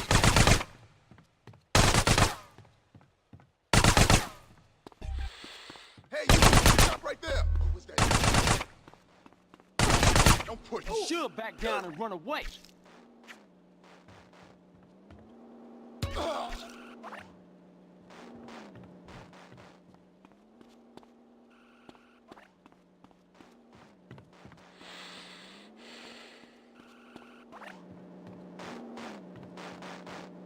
heard that.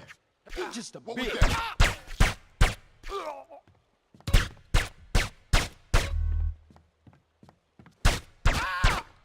Now you better shut up.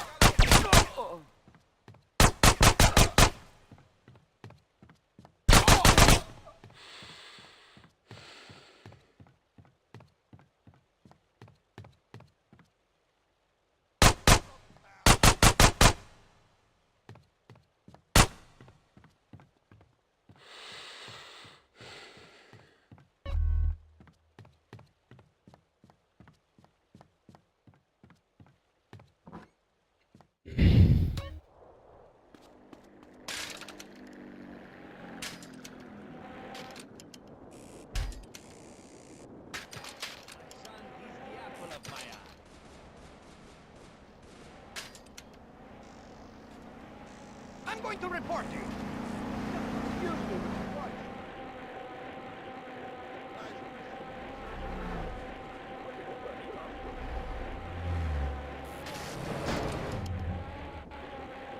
Run, waiting to happen.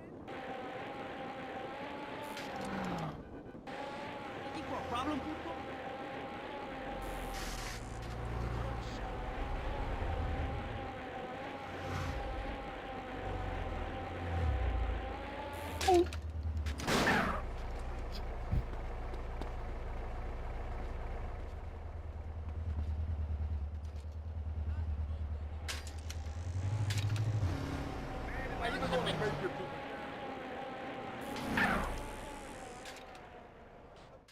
Loke. I got what you wanted. Holmes, you ice cold, dude. Hey, I'll catch you later. Peace, homie.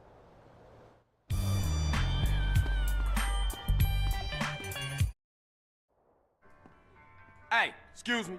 Loke around here? What? Who? You want fries with that? Loke. Is he available for communication? Who? Loke? Man. Oh, you mean Jeffrey. Yeah, our appliance technician called in sick, so Jeff, Loke, he got promoted. So? So? He's out back cleaning the fryer.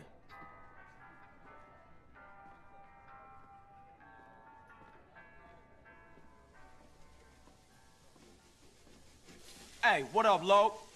CJ, what's up, homie? Hey, my shit's so tight right now, it's about to bust. So you happy now, homie? Happy? Man, hell no. I can't take this shit much longer. Man, I'm an artiste. I'd rather be inside. Man, I can't get it there for nothing. Motherfuckers always want to keep a nigga down. And that CPO, Mad Dog's manager, is putting on me real heavy, man. He covering my style for real. Heavy? Man, he 5'3". But that fool's strong. Man, we gotta take him out. He done blackballed me, man. I can't get in the game no way. I told you, I'm an artist, a communicator, and nobody can even hear my message. He going around telling everybody I'm whack. Well, he obviously ain't heard your new shit. That shit is outrageous. That's what I'm talking about, man. Down with a frown, on the town, a sad clown. All right, so what you want me to do? I want you to take that motherfucker out. Kill him? Well, I ain't mean date him. Listen, he gonna be attending some award ceremony, and that's the only time he leaves dog's side.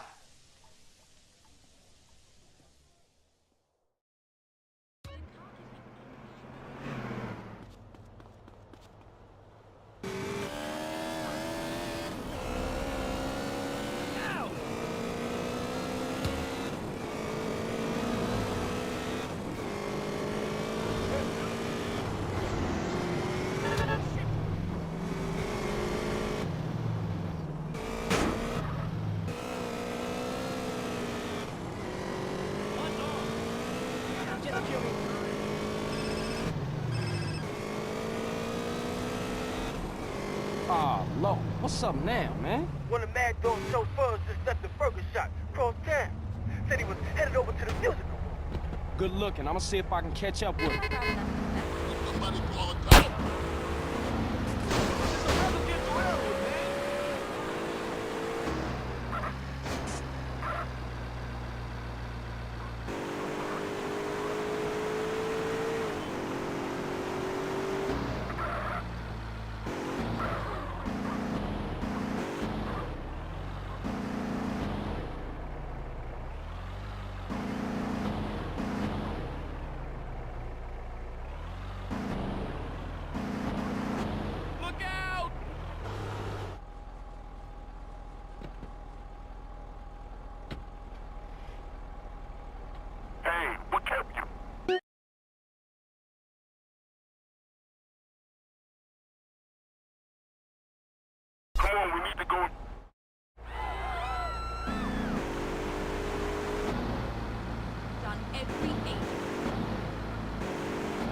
Gravity's a bitch, huh?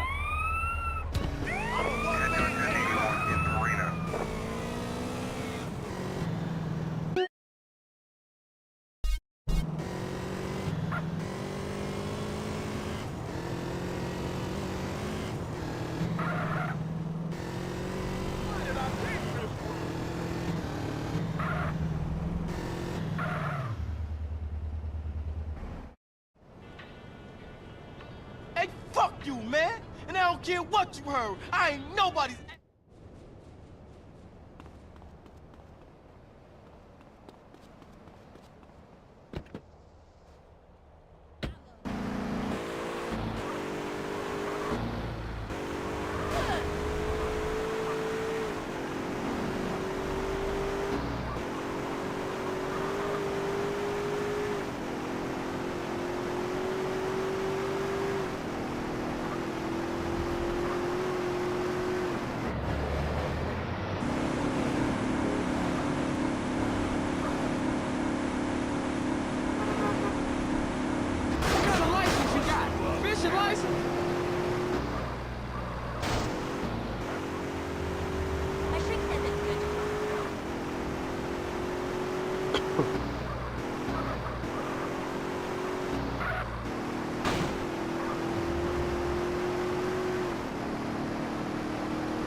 What's happening? Don't try to hit me up with that ghetto babble, boy. Officer Tenpenny, how you get my number? Ways and means, you piece of shit.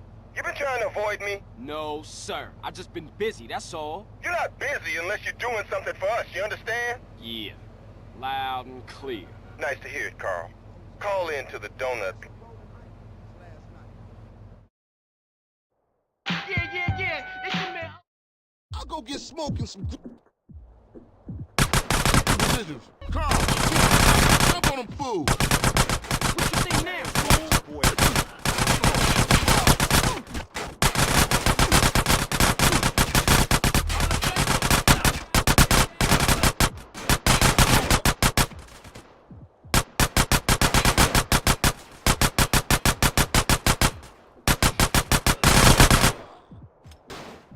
Hey, look up! More.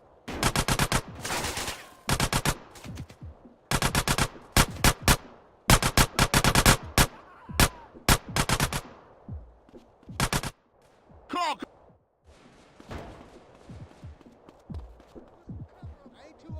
You lost the wheel.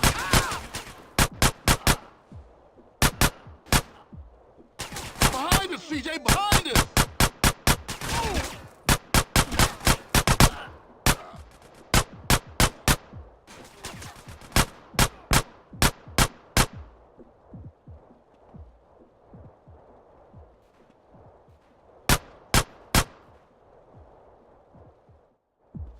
This King? Man, I ain't never seen the ballers roll that deep before. Yeah, they heard Carl Johnson was running with his brother again. Yeah, for sure. Come on, let's get back to the party. Shit, man. Once Lo got off the mic, then the party got started.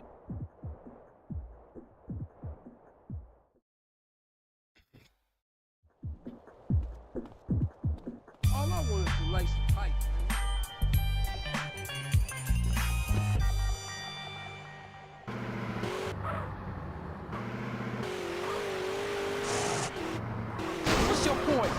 on the Jeep.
Appreciate that.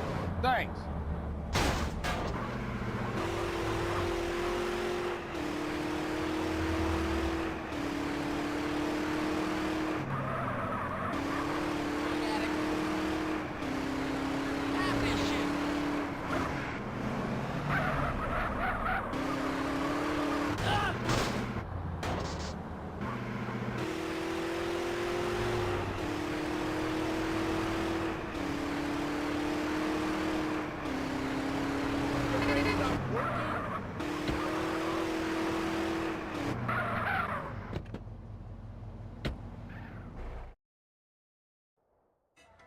Hey, call.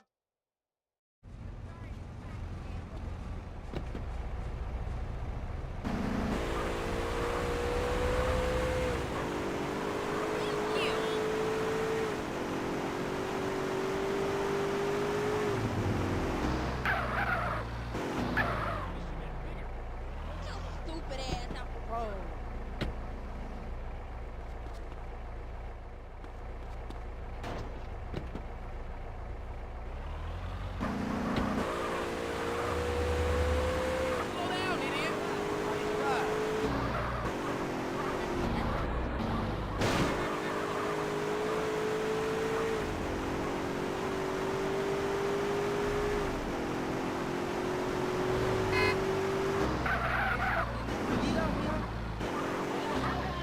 I was freaking close! My hood is strong as hell. Messing with me.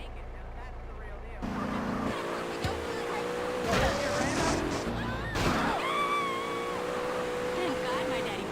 Respond to a 1017 in Georgetown. Those suspects will have to get out of the car.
Man, watch how we're fighting body killers all day.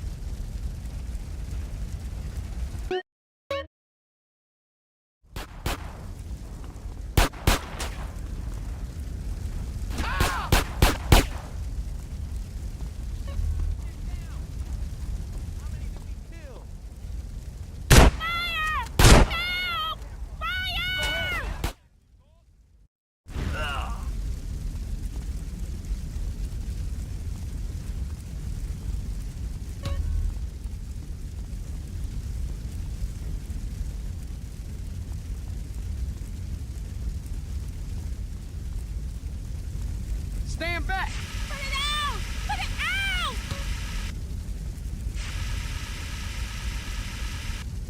Oh God, I'm so...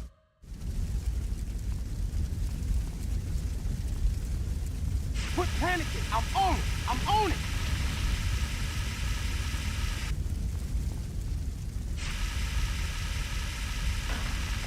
I can feel the floor giving way!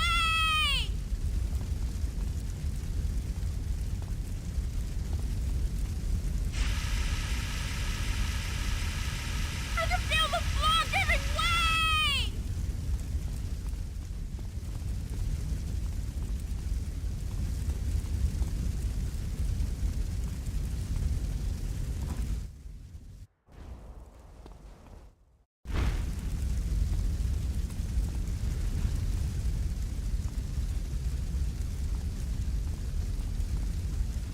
You won't be needing this now.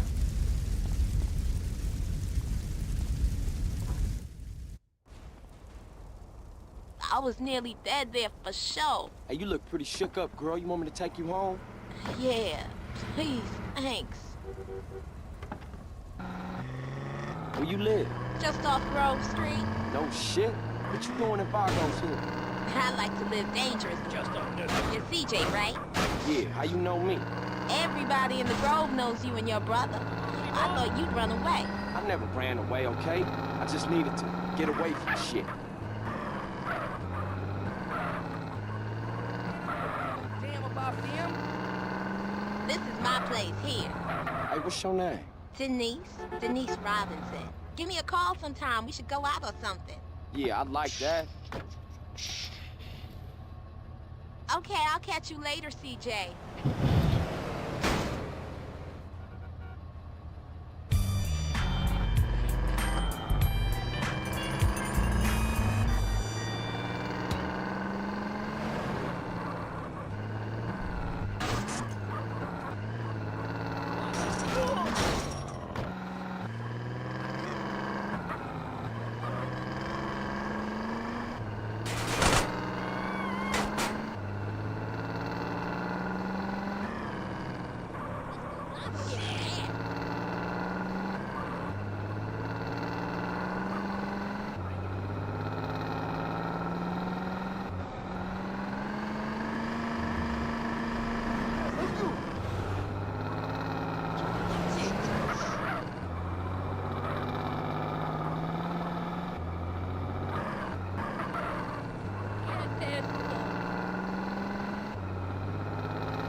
You still got a problem with me?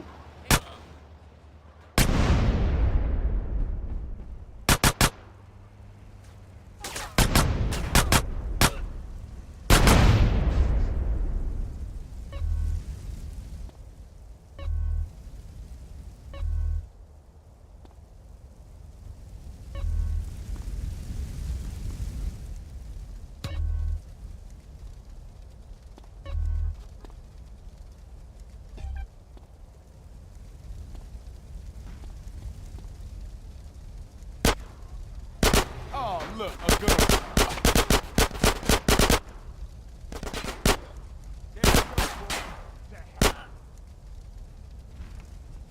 I need this more than you, I think.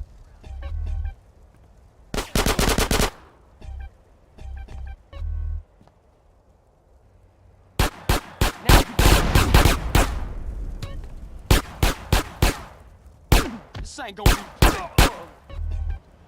I like to share too, thank you.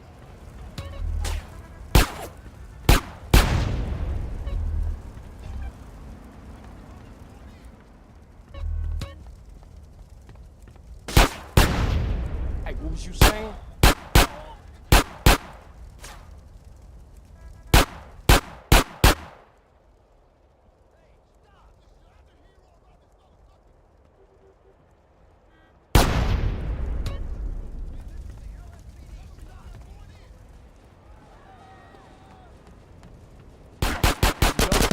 Hey, man, you can't be doing that to me, man. No.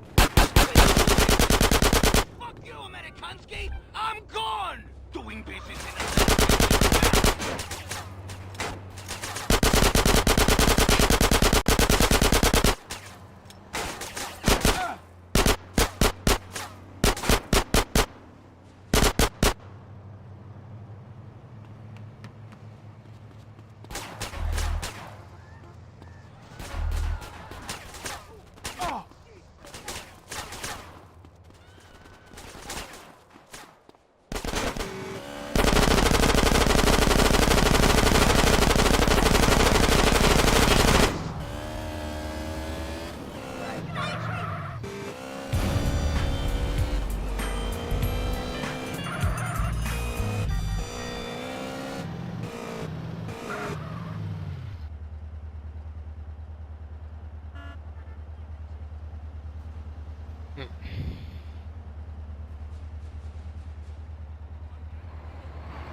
What's up, sweet? We got a problem. Some punk-ass base-head fool has been slanging to his Grove brothers. What? Who? Check this out. He's been buying shit over in Glenport.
All virtually legal and above board.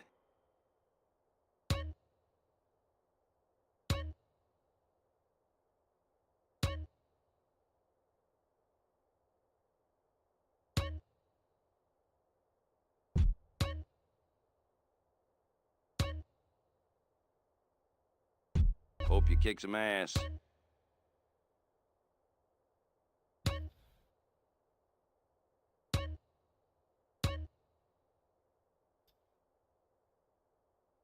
The choice of the professional.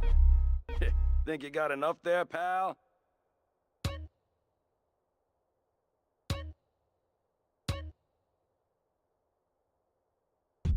Have fun. If the cops ask, you didn't get it here, okay? The revolution is coming. Hey, guess what?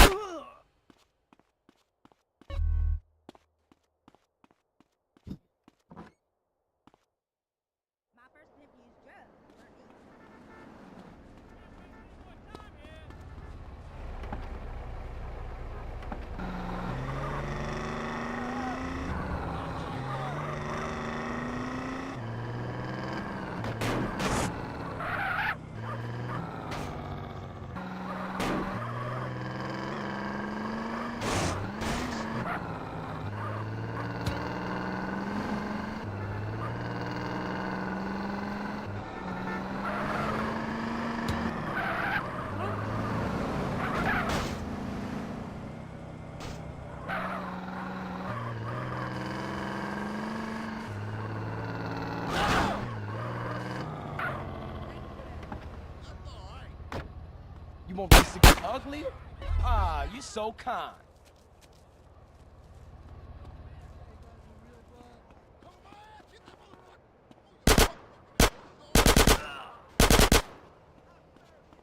That's very kind of you.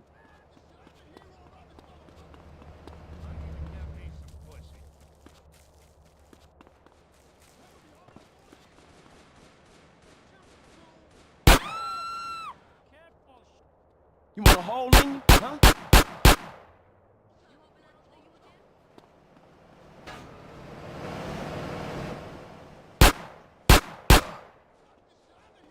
Give me that.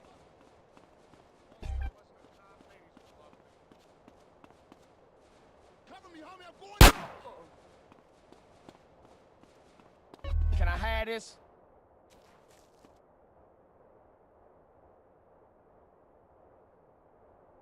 Yeah, it's heat. What you gonna do now?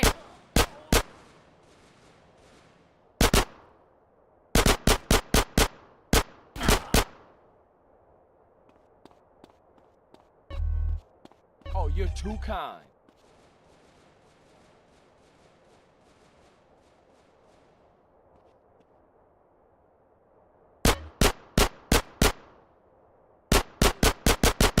Now don't be an idiot.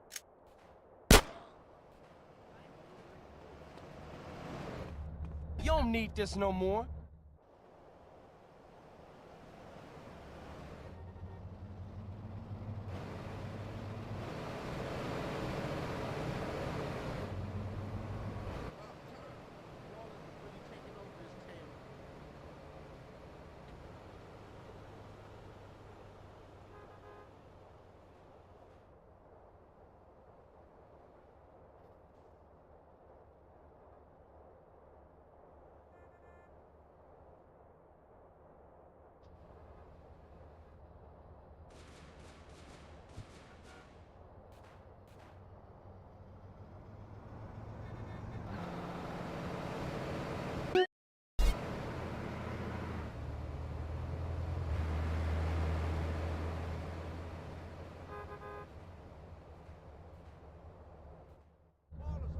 Tenpenny set me up!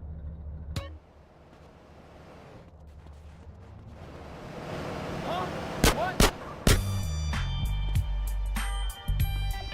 Aw, you real kind.